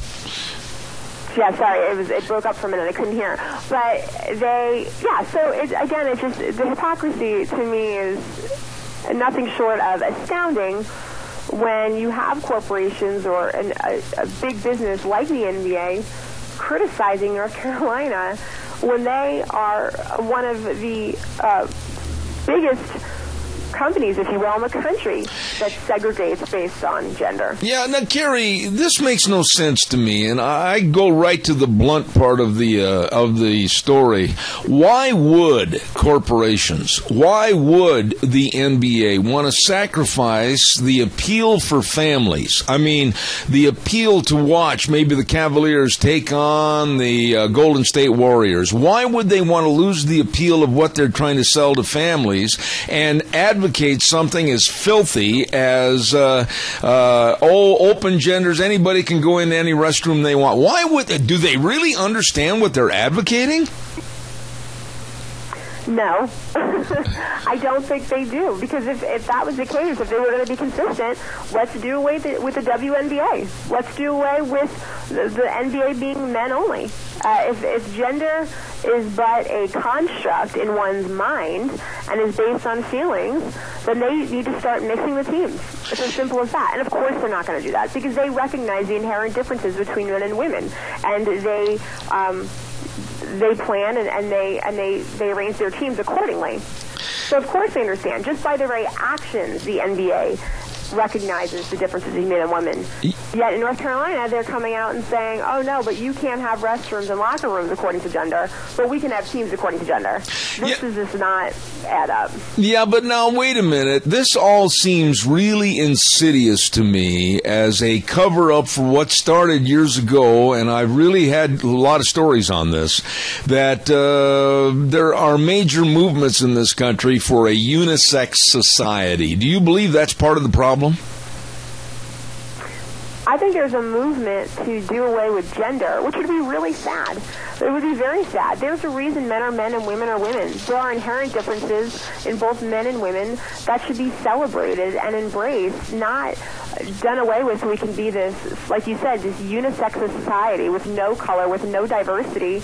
That would be really sad. There's a reason that we have men and women. There's a reason that within, men and women, there are all kinds of different people. And it would be really a tragedy if this movement was successful in eliminating the ability to embrace those differences and act accordingly. Yeah. Let me ask you this. I know that North Carolina Governor McCrory is under the gun right now. I know that they've got him in the target hairs, they being the liberal left, in trying to force him and coerce him not only out of office, but also to repeal this bill. And then I also know there's been pressure put on Houston and other cities because they've spoken out against this bill. What about it? How do the sane and the normal people fight this type of thing? Well, it's interesting you mentioned Houston because actually it was the reverse in Houston. There was public outcry, a national outcry, that the mayor of Houston was bullying pastors who were fighting this kind of ordinance and who essentially led the people into overturning this same kind of ordinance. And so there you had the people overwhelmingly pass a bill that said, no, we are going to keep our bathrooms and locker rooms men and women. It's as simple as that. This is common sense. This protects the safety, privacy, and dignity of all people in our city. And that was it. You didn't see the corporate bullying there. And if anything, you saw this national outcry against a mayor that was trying to stifle and suffocate in a corrupt way the voice of the people. Here now you have the North Carolina, the legislature, and the people are speaking through the voice of their legislators who are essentially doing the same thing. So it's ridiculous that these corporations are coming in, especially when North Carolina, their economy thrives off small businesses. It's the small businesses that make North Carolina run, not these major corporations. So it's particularly slimy that these corporations are going after North Carolina when they're really, they're hurting really the people, the most hardworking people in North Carolina who are working very hard to perpetuate and continue their small businesses. It's not the big businesses that are making the state run, yet they're giving the appearance to the country that it is, and that's just not true. All right, we have a caller with a question. I'm down to the last 2 minutes in this segment. Go ahead, caller, please. You're on the air quickly. Yeah, I have a quick comment and a question. The comment is, I can understand why women wouldn't want to share the bathroom with men. I mean, being a man myself, I wouldn't want to share the bathroom with them if I could help it. But the bigger question is here, what happens when a sexual assault or something happens in one of these bathrooms? Who's going to be liable for that? Very, very good question, and I'll have her answer that on the air via the microphone. Go ahead, please. That's an excellent question. It's an excellent question. It's one that I bring up often. Of course, it would depend on the facts and circumstances of the particular assault, but there's a strong likelihood that the facility in which it happened, those people who manage those facilities, that public building, that they would be on the hook. So really, these legislators are also trying to protect the people in the facilities and really the state government that manages these buildings, so that they are not liable should, like you said, someone abuse these laws, which is not really an impossibility given what these laws allow.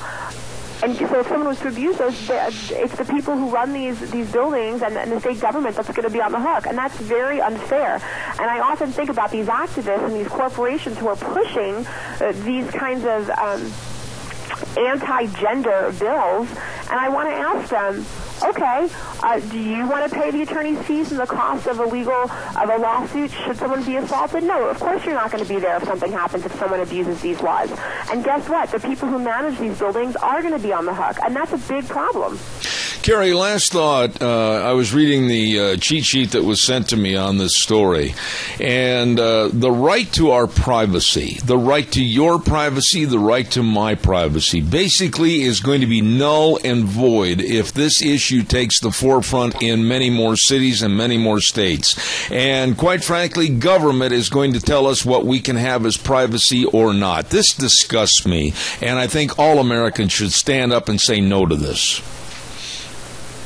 Yeah, absolutely. Americans should, and Americans are against these kinds of bills and laws that endanger their privacy and dignity. These are something that everybody should be in favor of. It makes sense. This is common sense. What about the ACLU real quickly? You know, the American Civil Liberties Union, I know they've come in with their big heavy-handed threats against Governor McCrory and others.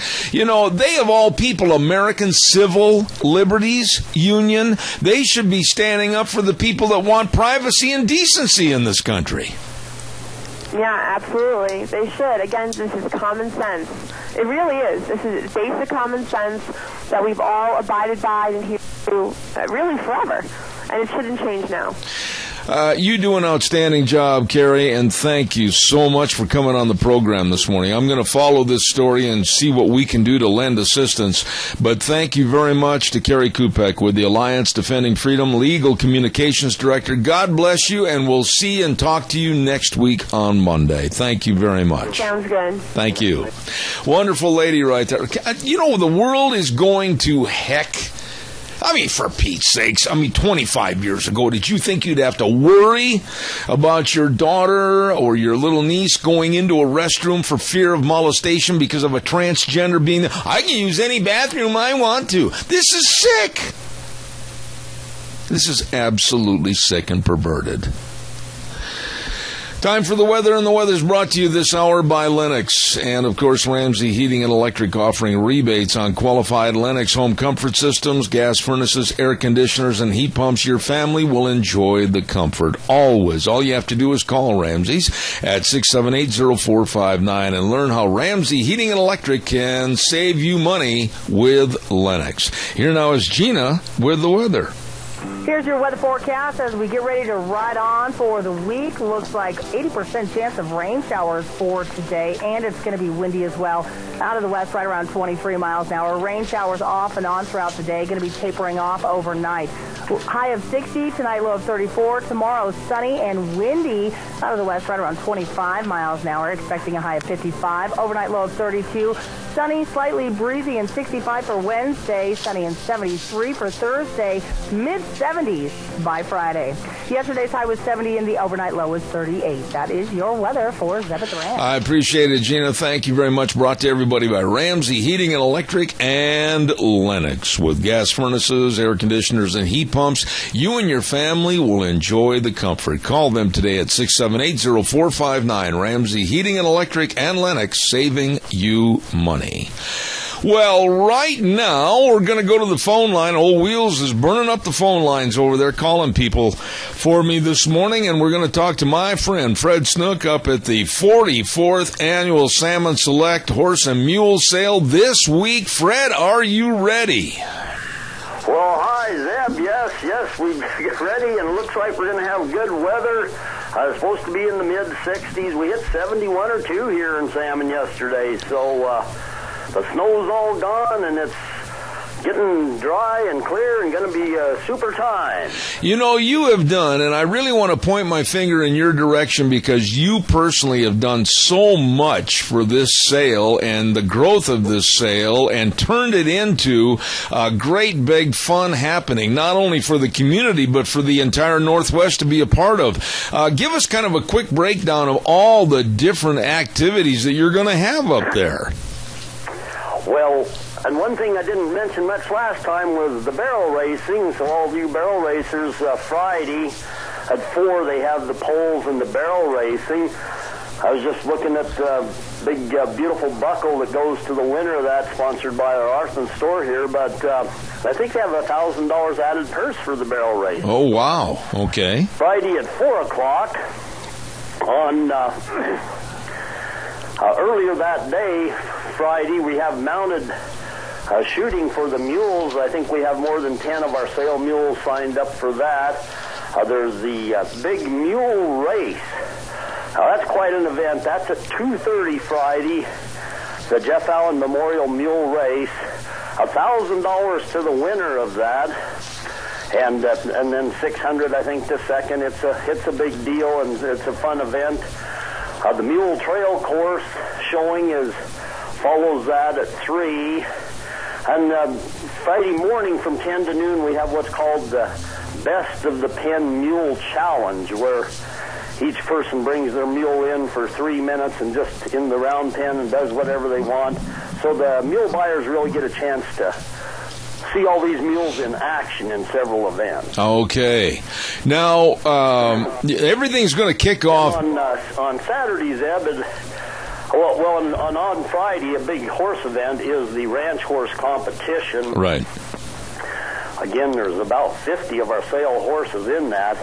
That's at 11 this year. We've been going at noon, but we have so many competitors, it conflicts with that mule race because they use the same area. Okay. So that'll be at 11. And again, on you horse buyers, you get to see, like I say, 50 or more of the sale horses actually do a pattern and then work a cow for you there in the main arena. Okay. Now, let's talk a little bit about, let's break it down starting with Wednesday. You've got a Ty Evans Mulemanship Clinic. What in the world is a mulemanship? Ty Evans, sorry to interrupt you there, Zeb. Ty Evans, nationally known mule clinician. He kicks off Wednesday at 9. Okay. And then he also comes back Thursday. Ty does those clinics literally all across the country. So the week after ours, he's in Madison, Wisconsin. He's in Texas. He's in Florida, Virginia, Kentucky. So we're really pleased to have him here in Salmon, Idaho. Okay. Now, I'm not going to let you off the hook this time, Mr. Snook. You're going to have also on Thursday, this week, Thursday, April 7th, the Idaho State Championship Wolf Howling Contest. And Idaho State Wolf Howling Championships. And Zeb, we're going to flip back in just 1 second here to last year or 2 years ago's event where the staff, the horse sale guys, the horse sale ladies had challenged us to a wolf howling contest. The guys are going to be trying to call the lady wolves in. So let's listen to this, Zeb. Okay.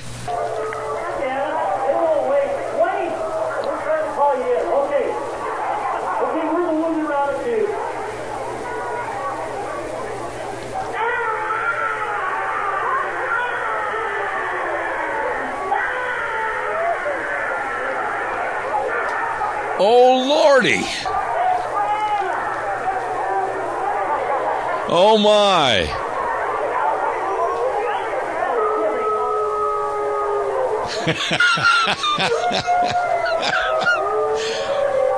Only on my program.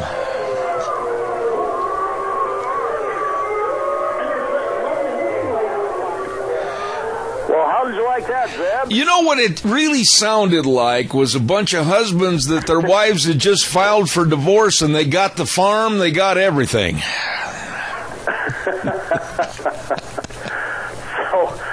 So that's just an example of that wolf howling. Okay. All right. Now, quickly, let's get into Friday. What's this mounted shooting in the arena on Friday? What's that going to be? That's at 9 o'clock, that mounted shooting. Okay. All right. And what that is, you have the balloons. They don't use, obviously, live ammunition. It's some kind of propulsion, and you ride a pattern, and as you're riding that pattern, you've got to be shooting from your mule and trying to hit these balloons. Okay. All right. And so that's quite a deal. And when we get when we get about to the end, Zeb, I wrote a poem for you that kind of summarizes the timing of the sale. All right. I kind of lost you there, Fred. Wheels, is he still there? What happened to the volume? I lost him all the way. Yeah, he's still there. He just sounds faint. All right. Well, can you hear me now? Yes, you're back on. Go ahead. Okay, I'm sorry there. Well, Zeb, here's a poem I've made for your show. And when Aprila with the sour Sutta, the drought of March has pierced to the ruta, and bathed every vein in sweet liquor, in which engendered is the floor. And these Limhi wolves howl at the full salmon moon, the seller of horses cometh soon. I like that. Well, now, Fred, how many years have you been... That's where we are, and we've had our March winds, and we're starting our April showers, and we're ready for the sale. All right, now let's talk quickly. Now, the mule sale is going to start on Friday night at 6:30. Is that correct? 6:30, the awards at 6, and the sale at 6:30. We've got right at 55, the best mules we've ever had. Boy, we have good mules. If you go on your internet site, salmonselectsale.com, okay, it'll bring up that mule catalog and pictures, colored pictures of all those sale mules. Mules from as far away as Arkansas, throughout the West are coming here to Salmon. All right. Now, then on Saturday at 1 p.m., the 44th Annual Salmon Select Horse Sale. Give us a quick headline on that. Right out of 120 horses, about 100 just really top-quality geldings, your rope horses, your trail horses, arena performance horses, kids' horses. We just have a great selection. Again, go to that salmonselectsale.com. It'll bring up the info on all of the horses. Well, I want to say thank you to you, Fred, and I know a lot of people down in this area are coming up. The 44th Annual Salmon Select Horse and Mule Sale this week, starting on Wednesday, in Salmon at the Lemhi County Fairgrounds. Any final thoughts before I let you go?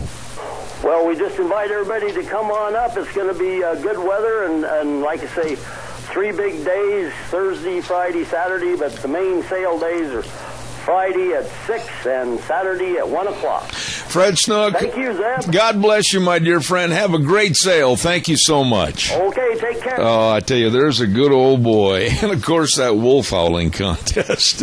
When he turned that tape on, I didn't know what to expect.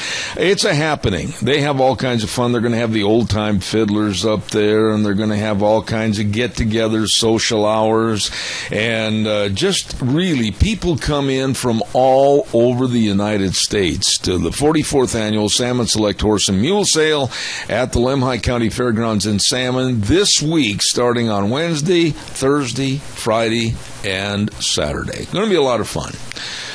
Okay, now let's take a look and see what else is coming up here.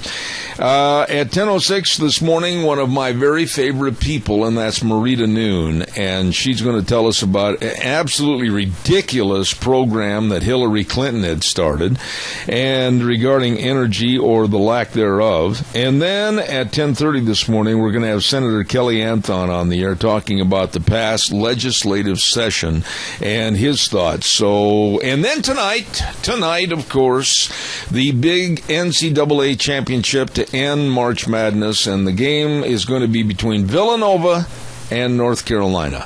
And also my Chicago Cubs play their first game tonight in Anaheim against the Angels. So, boy, it's a great day in the neighborhood.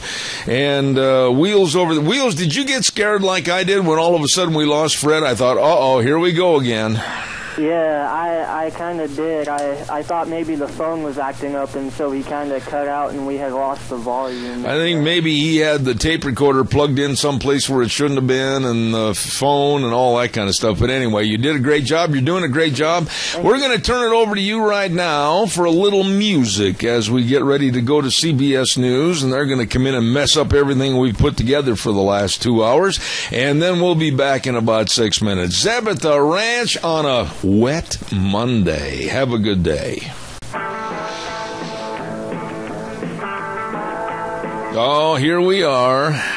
on a rainy Monday morning, April the 4th. Good morning, Zeb at the Ranch in hour number 3. Brought to you, of course, by our major sponsor, your Magic Valley Les Schwab Tire Centers, all 7 locations serving you. And, of course, some of our great advertisers like Western Waste Services, always at your disposal. Get on the route service today. Call them at 734-6969. Want to remind you before we get our guest on the program, Doug's Alternator and Starter Repair at 635 21st Street, Al Fresco Road in Heyburn. Number to call, Doug, 878-4991. He can rebuild starters, alternators, generators. He can fix everything from lawnmowers to choo-choo trains, and he sells brand new too. Remember the number, 878-4991, Doug's Alternator and Starter Repair. Good old boy. Thank you very much. Hey, by the way, Ramsey Heating and Electric, along with Lennox, is offering rebates on qualified Lennox home comfort systems. Whether it's a gas furnace, an air conditioner, or a heat pump, you and your family will enjoy the comfort. Call them today at 678-0459. Lennox and Ramsey Heating and Electric, saving you money. Thank you. Well, without further ado, I get a chance to talk to a very, very nice lady down in Albuquerque, New Mexico, that I've said many, many times, like I did earlier this morning. She knows more about energy, or the lack thereof, than anybody, and she wrote a great book called Energy Freedom. May we say good morning to the lovely Marita Noon. Good morning, Marita. How are you? I'm good, Zeb. It's always a treat to talk with you. I appreciate your kind words.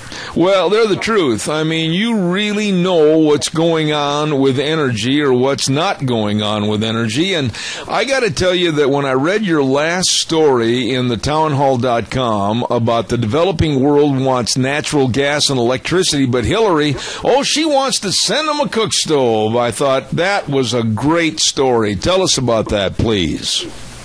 Well, it's pretty startling, isn't it? It's part of a series of work that I have done over the past several years that I have called Obama's green energy crony corruption scandal.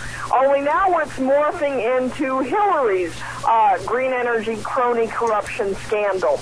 And it's kind of a convoluted story, but the bottom line is that there are millions of people around the world who are living without the benefit of modern energy that you and I enjoy. And as a result, these people, particularly in the developing world, are cooking their food over an open fire.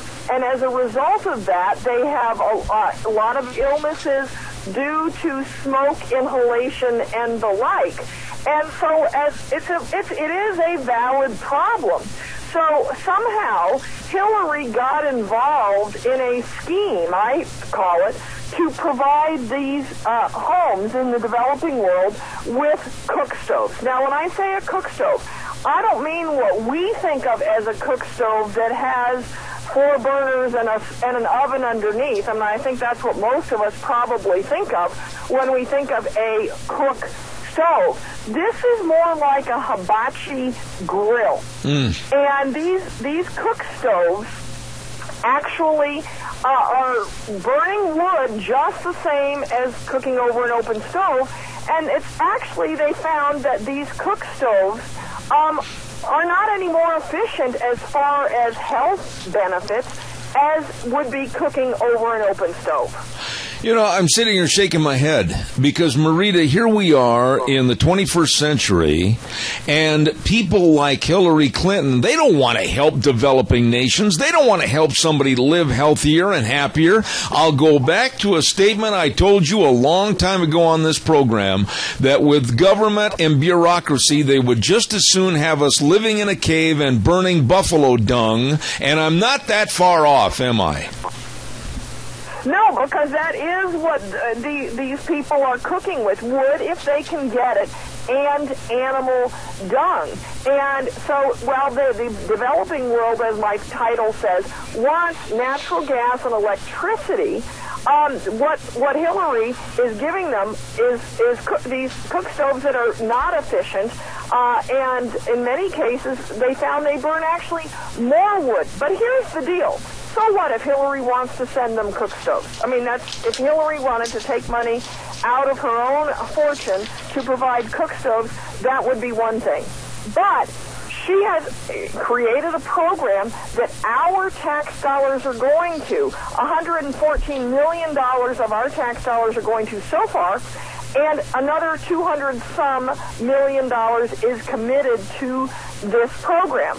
However, the even more than that is she cooked this up while she was Secretary of State. But the program is run through, in part, the Clinton Foundation. Uh-oh. She used State Department staffers, employees of the federal government that our tax dollars pay for, to solicit funds from foreign governments for this cook stove program. And then it is run, in part, through the Clinton Foundation. She announced the inception of this program at a Clinton Foundation event. And, you know, I don't have access to enough documents to prove that she broke the law, etc., but there are federal regulations about using your public office for personal gain. Absolutely. Marita, we've got a caller with a question and a comment for you. Caller, go ahead. You're on the air. Quickly, please. Yes, sir. Have a good day. My question and comment would be, how many millions of dollars get siphoned off for the handling of this kind of situation before it ever gets to the people in need? That seems to happen quite a bit in the federal government, and I'll let you go. Okay, Marita, would you respond to that, please? And that's an excellent question, and that is, in my column, I unfortunately kind of conclude that I hope now that we've put this situation out here, we and my researcher, Christine Lakatos, that I worked on with this story, as I did on many of the previous crony corruption stories I've written, my hope is someone with better connections than we have and a bigger budget than we have will look into this, because the caller's question is exactly where your concern should be. They have so far put, and I should have done the math on this. I'm a word person, not a math person, but maybe someone listening can put the math together quickly. But the reports I read said they have put 28 million of these cook stoves into the marketplace, or into the field so far. These cook stoves are approximately $25 each. And globally, well, I mentioned our U.S. tax dollars that are going into this program. Globally, they have raised for this program $400 million. So someone could quickly do the math there and come up with probably how much is being used for administration, as the caller suggested. But this project, there are much better ways to solve the needs of the developing world than providing them with these cook stoves, which the research shows only last a couple years. They break. They don't hold up under constant heat. The people that are using them, that they were given to, don't like them. And the research shows that after 2 years, only 20% of these cook stoves were still in use. But you're not doing anything, they being the Hillary people, the leftists, the knotheads and the dimwits that believe in global warming and that man is creating a cesspool of the world. This is lunacy. We have got to look at an age of progress. We've got to look at where people can better themselves and their lives. We've got now all the developing universities and college professors that can look at something to save the environment, but yet be energy efficient. This kind of backwarding, going into the caveman attitude of, here, have a stove, go cook some buffalo dung, this is lunacy, and it's got to stop. Yeah, you're right. I mean, it's like we want to help you, developing world, just not very much. Yeah, that's it. You know, in an age where we should be looking at how can we better mankind, how can we help these countries be more productive, i.e., and then they would contribute more to the economy. This is a backward approach that the liberal left absolutely should be held accountable for. Yeah, and that's the point of my column. And again, as I said, I really do hope that someone will look at this topic deeper now that we have brought it out in the open. I mean, it seems like a silly project, but Hillary Clinton's running for president, for heaven's sakes. We need to know, how she functions. And then you talk about a cap-and-trade system that she's an advocate of as far as energy is concerned. And I still go back that if we let this woman and her entourage occupy the White House and sign and create bills that are going to be so impeding of our future and energy being number one in our future, I'm scared to death what America will look like in 4 years if she becomes president. Oh, I mean, I've written on her energy policies. I wrote a whole column that compared the energy policies of all the presidential candidates, the 5 remaining presidential candidates.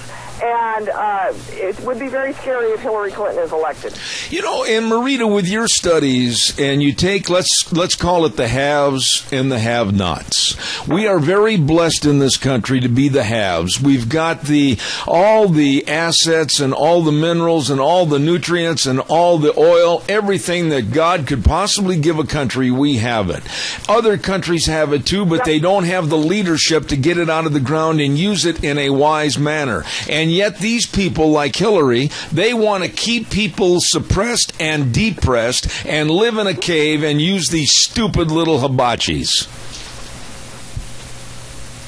You summed it up beautifully. You've got the crux of the matter there.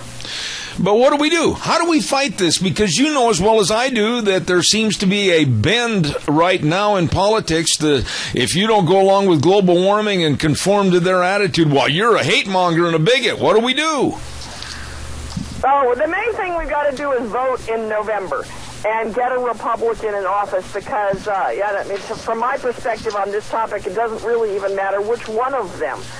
Because all of them are fairly similar on energy policies. The 3 Republicans are fairly, they want cost-effective, abundant, and available energy for America.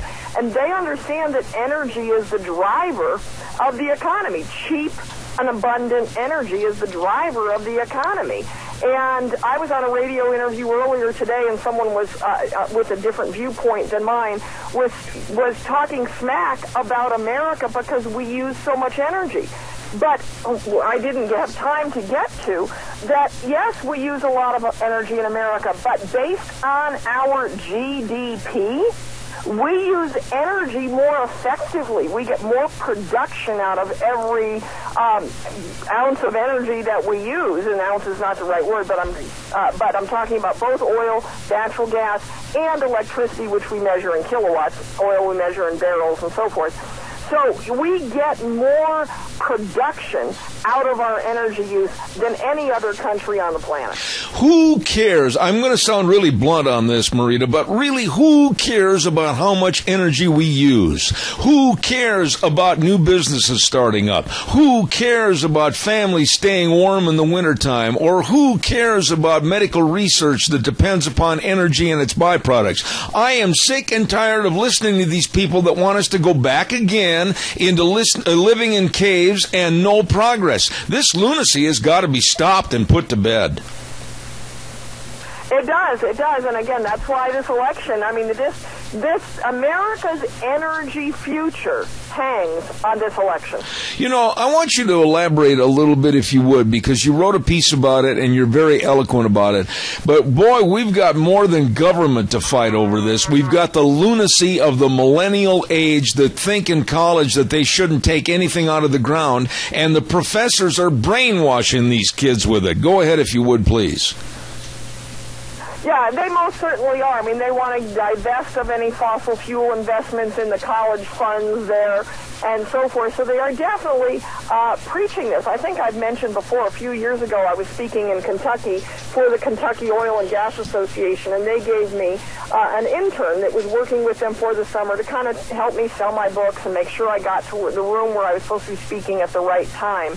And he was a real sharp kid, and I asked him about this very thing. And his response to me was so enlightening. I've quoted him many, many times since then. He said to me, "You have to understand, people my age have been taught this," meaning the global warming narrative, and we're going to run out of fuels and we've got to preserve and all of this. He said, "We have been taught this since kindergarten." Wow. And that was so insightful for me to think, these kids know nothing else. Absolutely. We have a caller with another question for you. Go ahead, caller, please. You're on the air. Yes, Marita. I believe that in 2008 when we elected Obama, and then he proceeded to do things, and, the economy was suffering so terribly, and what he did didn't help, Obamacare. And I believe that the American capitalists, the business people that drive this economy, they were swatted down, and they realized that, I guess we're going to have to figure out a better way, or we're going to have to make ourselves better. And, in 08, 09, 10, it seemed like the freeway was sparse. I get on the freeway now, and that sucker is full of cars and trucks and everything. And it's all because of the independent-minded capitalist business people. And see, young people that work for these guys see the truth of what is really happening. And so, in spite of what Obama has tried to do, the American business people have overcame it. But can you imagine what would happen if they were actually assisting and helping the American business people? And I'll hang up. Go ahead, Marita, respond to that, please. Yeah, well, I mean, it's a valid point to bring up. If we had, President Obama likes to brag about that we're producing more oil in this country at any time in recent history under his administration, and that has driven down the price of oil. He wants to take credit for the low price of gasoline that businesses and consumers are currently benefiting from, when in fact, it's quite the opposite is true. Yes, we are producing more oil, but it has nothing to do with his policies. It's because of American ingenuity, not subsidized by government, but it's American innovation and ingenuity that is driving that. And when you look at the amount of oil that is being produced in this country, you find that the vast majority of the increase in oil is on private land. Well, on federal lands, which Obama has control over, the production of oil and natural gas is actually down under President Obama's terms, rather than where on public lands, the production is up. Marita, as you look at the overall picture, and I know you study this, read about this, and write about this every day, where are we on a scale of 1 to 10 for being very, very worried that this energy bubble is going to break and go very high prices and limited supply? Where are we right now as far as your concerns? Oh, we're nowhere near that. We are nowhere near that at all. And so we've got so much resource available to us that there is no way we are going to run out in anyone's lifetime, anytime soon. We've got hundreds of years worth of resource available. So basically their regulatory means and system would be on higher prices and new regulations, would it not? It would be, yes. And what are your concerns about the remaining time of 289 days of Obama leading up to, God forbid, Hillary? I mean, this could be cost ineffective for all Americans. Well, that is the big concern. I mean, that is the concern. Fortunately, the Supreme Court seems a new decision was out today or yesterday on one of Obama's cases of executive overreach. And the Supreme Court hasn't made the decision. They've just said, I believe they've said they're going to take this particular case. It's not an energy-related case. It has to do with water use and private lands. The Supreme Court, it is a case of executive overreach, and the Supreme Court is going to hear the case. What about the developing countries themselves? What about the leadership, if there is any? What about those governments in those various countries? Can't they see the forest because one tree's standing in the way? Why aren't they standing up and saying, no, we need progress, we need energy, we need electricity, etc.? Why aren't they speaking out? Well, Well, it's interesting you bring that up, and I'm not necessarily prepared for that question, so I don't have the name and country in front of me or in the front of my brain. But there is first off, in the developing world, a lot of those governments are corrupt. India, for example, is standing up and saying, no, we're building coal-fired power plants. But in the African nations, there's two countries, and you may know what they are, where they're in the same geographical region, the same climate, and one of the countries is thriving and increasing production. The other one, with a corrupt leadership, is not. And this corrupt leadership, whose name I cannot remember at the moment, is already saying we need the climate money, the money for climate change that the Paris Agreement said that these developing countries are going to get to help mitigate climate change, and he's saying we need it because our crop production is down. When their crop production is down, because his government confiscated the land and sent all of the commercial farming out of his country. But as I said, the country next door, their production is actually up. So, and I'm sorry, I don't have the names of the ruler and the countries at my fingertips, but that's the fact. You are always so interesting, and I really appreciate you being on the program. And so, for that last fact of you being so interesting and always ready to come on the show, my wife and I are sending you a brand new $25 hibachi stove. You're so kind. You're so kind, but I have a nice gas barbecue, so, send it to Africa. Oh, God bless you, Marita. Come back soon. Thank you so much. Thanks, Ed. Appreciate it. All right. The author of Energy Freedom, and that's, of course, Marita Noon in Albuquerque, New Mexico. I tell you what, this energy crisis, the liberal left wants to call it, it's not at all. It's absolute, total lunacy. Lunacy.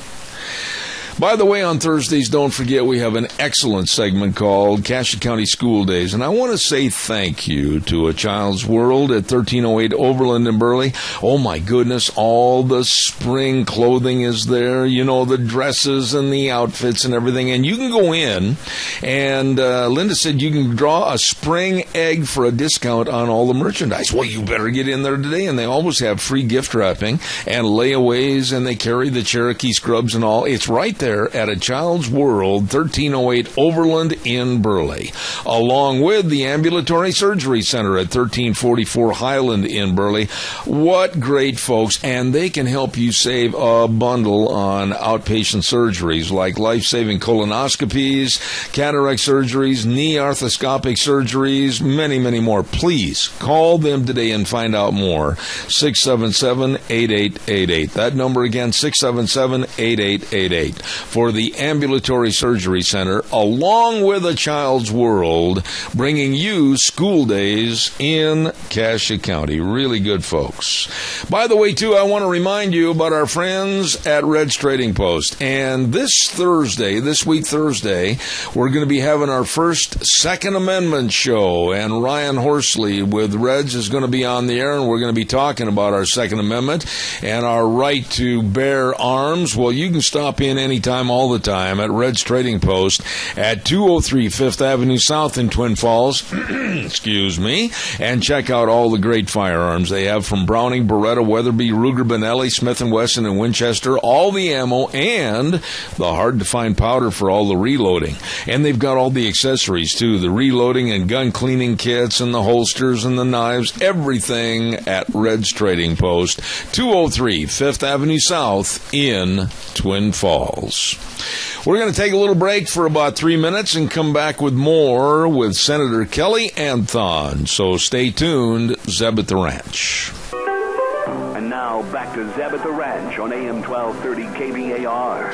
To reach Zeb, call 436-2244 or toll free 1-866-927-4587. And now, here is Zeb. Thank you very much and welcome back. And don't forget Ramsey Heating and Electric and Lennox with rebates on qualified Lennox home comfort systems. And don't forget, as a Lennox independent dealer for well over 50 years, they know the climate, they know the equipment, and they've done the shopping for you. Call them at 678-0459. Ramsey Heating and Electric and Lennox. Save saving you money. Right now, let's go to the phone lines. I got to tell everybody that I've been very, very impressed with this man as a first-year senator representing our state of Idaho, and that's Kelly Anthon from Rupert. Good morning, Senator Anthon. How are you? Well, good morning, Zeb. Thank you so much, as always, for the very kind words and letting me be with you this morning. You have been very direct, very honest and forthright, and I appreciate that. And I'll ask you the same as I did Representative Fred Wood, another good friend of ours, a week ago. Were you kind of miffed at what the Times News said was a dud and a disaster of a legislative session? Well, I can tell you that I probably don't agree with it. And it wasn't just the Times News. I read other places where different groups and lobbying groups, for example, really felt like they didn't get what they wanted out of the legislative session. And I can also say to you, there's a certain amount of understanding I have of that. I mean, if you have a particular agenda or if you think there's a key issue that has to be addressed and it doesn't happen, then I can understand why there's frustration about that. But you know, as I've reflected, as I actually went to church, I think it was last Sunday, somebody pulled me aside. It wasn't last Sunday, it was a week ago Sunday. Pulled me aside and said, you know, we know better than what we're reading in the newspaper. And as I've kind of looked back on that, Zeb, I can think there's a lot of good that happened in the legislative session this year. Okay. Let's kind of break it down segment by segment. And one thing I want to mention that you put in the paper that I really respect and admire is that when you examine every bill, you said, is it good for the Idaho family? I wish more people would think like that. Well, and it sounds good, Zeb, but I actually really do mean that. I actually think it a lot. When I'm in the Senate chambers, when I'm hearing debate on the floor, this is going through my mind. Is this bill good for the Idaho family? That is a key question. And when I sought the nomination to be appointed to the Senate, I told the Republican Party that's what I was going to do. I told them there should never, ever, ever be a bill go to the governor's desk that can't answer that question in the positive. If it's not good for our families, we shouldn't be doing it in the legislature. So I appreciate you saying something. Absolutely. Let's talk. There was a newspaper article on all of our representatives and senators the other day, and you said the first problem that you were involved in was trying to fix our state's water problems. Where do you think we are now? Well, I actually think, and I remember Speaker Bedke made a comment that he said that the work that's being done in the last year or so has really been historic, and I agree with him. I think we've turned a corner that I hope is going to lead us in the right direction, and here's why I say that. If you look at the water problems we have, in my opinion, it's based on the over-appropriation of our aquifer. Now, it's much more complicated than that. If you look at the water levels historically, there are some changes in our irrigation and stock watering practices over the years that have affected that water level. But nonetheless, the state has had a hand in, I think, allowing some over-appropriation. And so when I see that problem and how it ripples through our economy and ripples through our communities, I say to myself, the state ought to have a hand in fixing this. And so what I saw happen in the legislature this year, and I'll say this, I think I've said this almost every time I've been on your program, Zeb, is it's taken some good leadership on the part of Scott Bedke and also Senator Baer out of the Senate, who have really spearheaded working on these water issues. And I think we've turned a corner, a historic corner, where we're recognizing that we have to do a better job of maintaining that aquifer.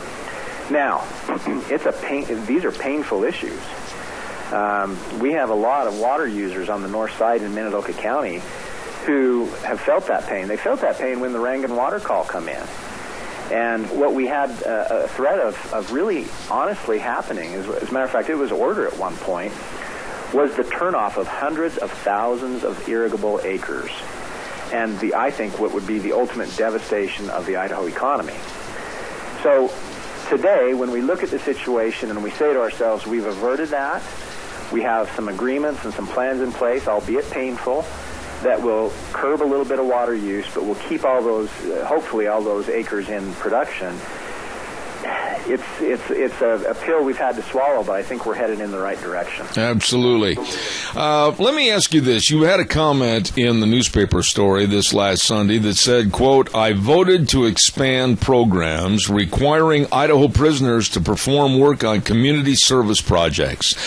Now, let me interject something else there. I personally would also like to see more scrutiny of welfare recipients and those that are capable of doing work, whether it's community service or actually going out and getting a job. Oh, my goodness. I'd like to see more work done in that area so that we're not seeing such a leeching of the system. Would you agree with me or disagree?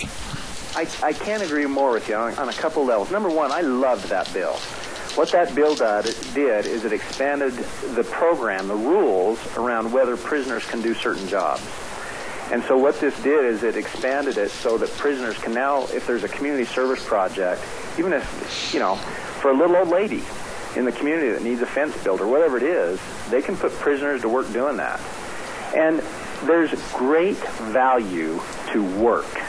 And you know this, Zeb, and I know this. And the fact of the matter is most in our community know this. And when you are nothing but the recipient of a handout, not only are you not productive, but there's something that happens to you inside that's not good.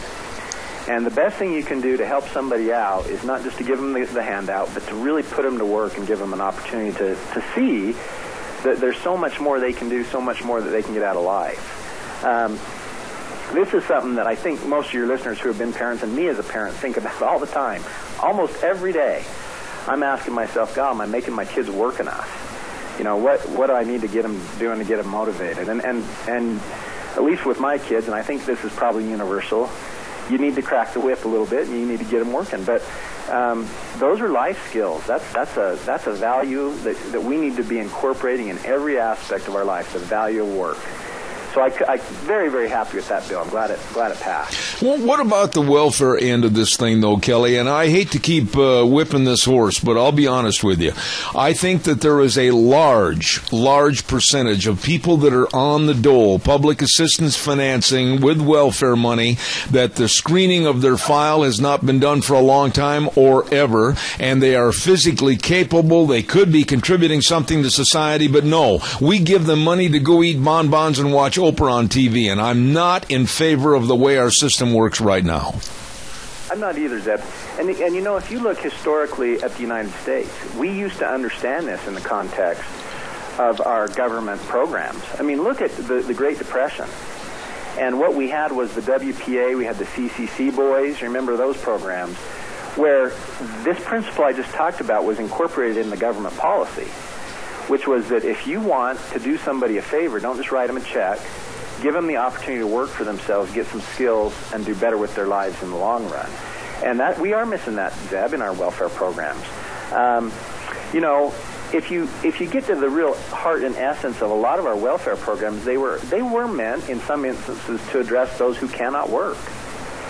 But I don't disagree with you that you're going to find that there's a lot of people who could be working that don't. Now, that brings me into our local economy. Right now, in Minidoka or Cassia County, and you look throughout the Magic Valley, we have a very low unemployment rate. And when we work on economic development, one of our largest challenges right now, and this will key into education too, Zeb, is that we need a better educated and ample workforce because we have opportunity coming out of our years. And so you look at Minidoka County, we're, you know, at roughly 3% unemployment. And in many economic development circles, what they're telling me is that's really fully employed. So there's value for the individual to work. There's value for us to really reevaluate our welfare programs. But the other side of that coin is we can really benefit all of us if we get more people into the workforce, and especially if we can get them trained to be good workers. Absolutely. Talent in these businesses. Absolutely. You know, one thing I wanted to ask you about, Kelly, and I failed to do so the last time you were on the program. Some of the advertisements that were on television that showed the school bus going down a lonely country road and the students of Idaho not being able to achieve or entertain any thoughts of success in the future. I thought those were disgusting ads and really lowered the standards and the capabilities of our students here in the state. What were your thoughts? I'll tell you what I think of, Zeb. When I was in law school, I held a student kind of representative position, and what it required me to do is meet with the dean once a week. And my very first meeting with the dean, he brought me in and he said, listen, don't come to me with problems unless you have solutions. Don't come in here to bellyache about something that's not working right unless you have a way that we're going to fix it. And you come in with a positive, proactive way we're going to deal with something that we can actually get something done. And so, in my opinion, there's, I guess, value in recognizing that we have some deficiencies in our education system. But if that's where it stops, what a royal waste of time and a royal waste of money. Yeah. And a royal, disappointment for the state of Idaho to have that on the news all the time, or on the TV all the time. If we could really, funnel those kinds of concerns into a good policy discussion or ways to raise money for schools better, or change some of the things we're doing to get the results we want, that's where it's at. And there were some really good bills this year, Zeb, where when I got into them, what I insisted, and we actually had to take some bills for amendment, is that we provide the mechanism for companies, private sector, to play a part in funding some of these ideas that will make Idaho schools better. You mentioned welfare. It seems to me we have in our culture a certain group of us who just look to the government and say, hey, fix this. Mm-hmm. But I don't think that's really how it ought to go. And if you have a large corporation who sees deficiencies in the education system, I welcome them to get involved and also put their money where their mouth is. Because if you can really, I'm not critical of anybody, I'm just telling you. If you can put your money into scholarship programs instead of advertisements, you might get something done a lot more than maybe discouraging people about what our education system looks like. I couldn't agree. I guess what I'm saying, Zeb, is I agree with you. I think that there's much more productive ways to move the ball forward than sitting around and saying it's not working. Yeah, and the money that was spent on those negative ads, and they were really negative ads. They didn't have anything positive about education. They didn't have anything positive about our kids. They didn't have anything positive about the future. If that's where they're going to waste money, then I say, my goodness, what a sick, perverted advertising campaign that was. Also, I wanted you to talk a little bit, if you could, about the changes of Common Core testing. Sure. Right after I got appointed, Zeb, I was very fortunate to be called into a working group about the SBAC tests. And not only the SBAC tests, but the whole series of evaluation and what they're calling career readiness tests, college and career readiness tests that we're administering in the Idaho schools. The SBAC test is essentially the Common Core test. And if you know anything about that, there have been a number of concerns. One is there was a concern that there was kind of a subversive force behind those tests that had content in the tests that were inappropriate, that were brainwashing or something like that. And so the state of Idaho, I think, took the right step, a very proactive step, and they brought in a whole series of people to go through the thousands and thousands and thousands of questions that are in the SBAC testing and to remove any one that is objectionable, and they did that. So I think we've made progress there. Secondly, if you know anything about these tests, they're huge. They're long tests. And I've heard this from my children, but you have a third grader taking an 8-hour test? Yeah. Really? Is that what we need to evaluate whether our third graders are where they're supposed to be? And so last summer I had meetings with members of the State Board of Education. We had Superintendent Ibarra there. And we brought in the vice president of the company who does the SBAC testing. And I felt a little bit bad for him because he got an earful about the SBAC tests.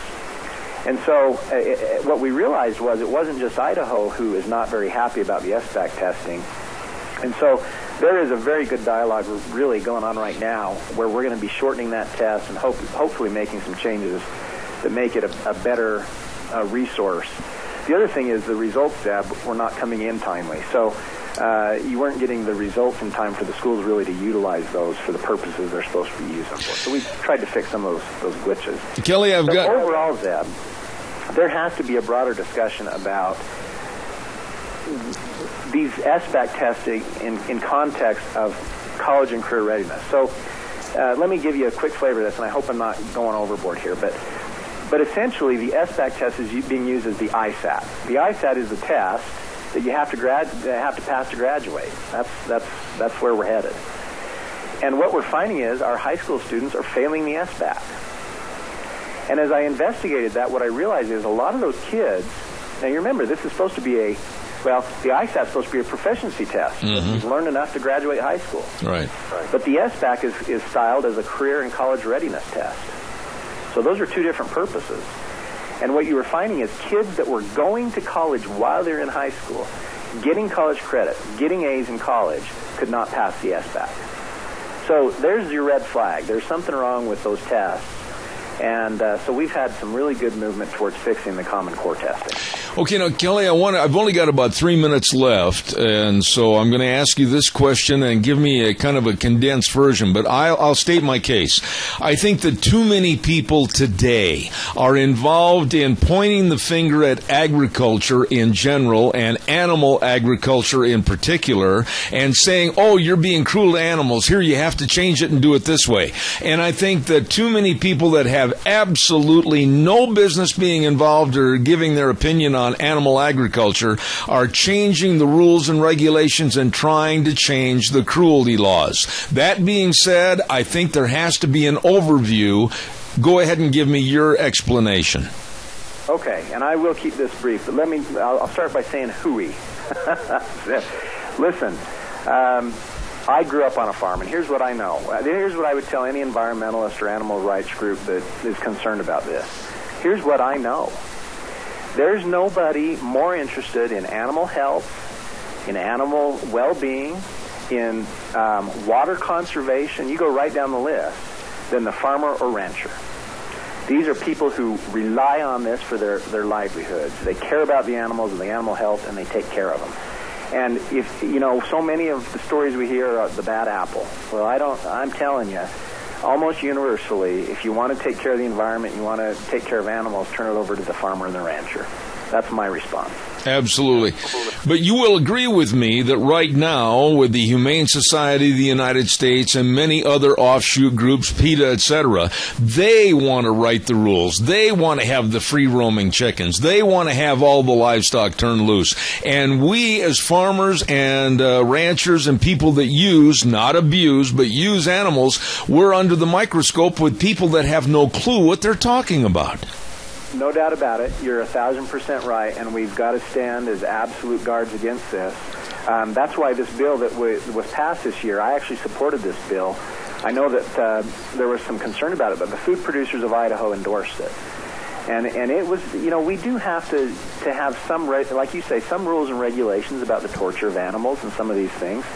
But the reason why I liked this bill, and the reason why I supported it when I did, is because it has language in it that supports this animal production, and these kinds of people from coming into Idaho to try to ruin animal production, the animal production ag economy we have. Absolutely.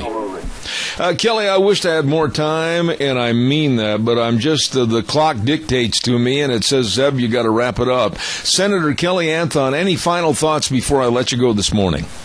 Well, Zeb, I'm telling you, whenever you need me, I'm here to talk to you about any of the issues. I welcome any of your listeners.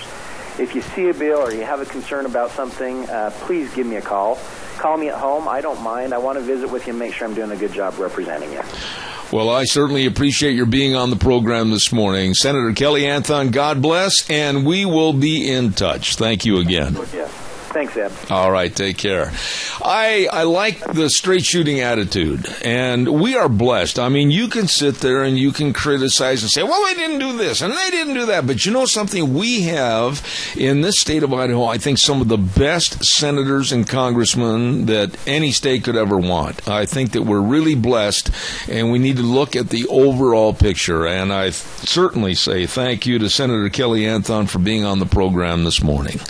Holy Holy cows ever. You got to get the weather in here. And the weather is brought to everybody by Scarrows Meats, 331 North Road, Jerome. You know what? If you got some money coming back from the government, for your tax returns, well, why don't you invest it in 70-plus pounds of beef and pork and chicken for only $249 plus tax? Oh, it is delicious. You're going to love it from your hometown meat cutter, locally owned and operated Scarrows Meats, 331 North Road, Jerome. The number to call, 324-7657. They are changing the way we eat, one delicious bite at a time. Here's Gina with the weather. Here's your weather forecast as we get ready to ride on for the week. Looks like 80% chance of rain showers for today, and it's going to be windy as well.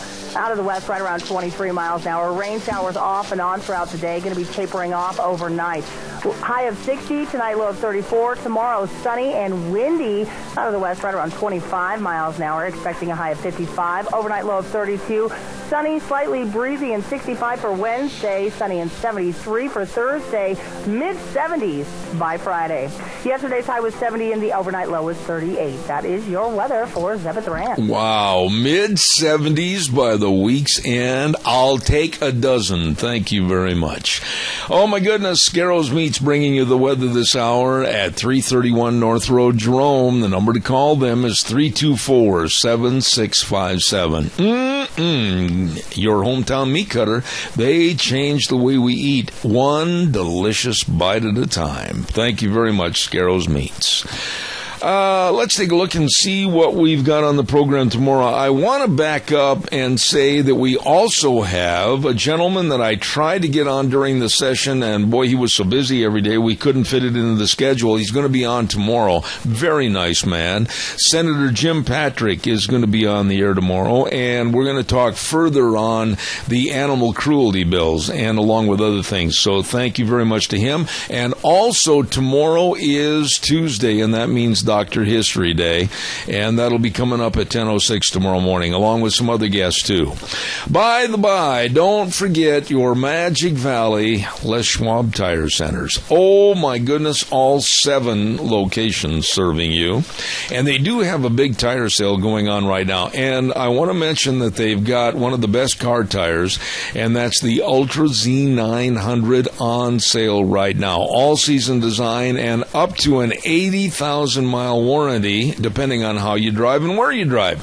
Well, by golly, you better get it checked out today at your Magic Valley Les Schwab Tire Centers. I've already told you about the best in brake service, professionally trained technicians, and of course the best in front end alignments and shocks and struts and batteries. It's all there, along with the best in service. They really care.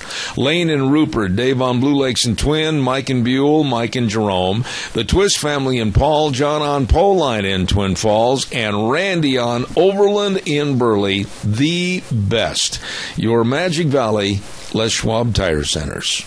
Thank you, everybody, for your calls and comments this morning. Can't have a show like this without good listeners. You're the best. Thank you very much. And I want to remind you again, if you'd like to receive my blog weekly, Cow Pies and Coffee Cups, go to zebbell.com, and then click in your address, and we'll make sure that we send it to you. We had a lot of people asking about that. I can't remember how many thousands and thousands we're sending out right now, but we'd like to add your name to the list, okay? And tune in again tomorrow morning at 8:06 right here on KBAR 1230, and then streaming live on zebbell.com, Zeb at the Ranch. And remember this, the way things were are the way things they ought to be. God bless you. Have a great day. We'll see you tomorrow morning.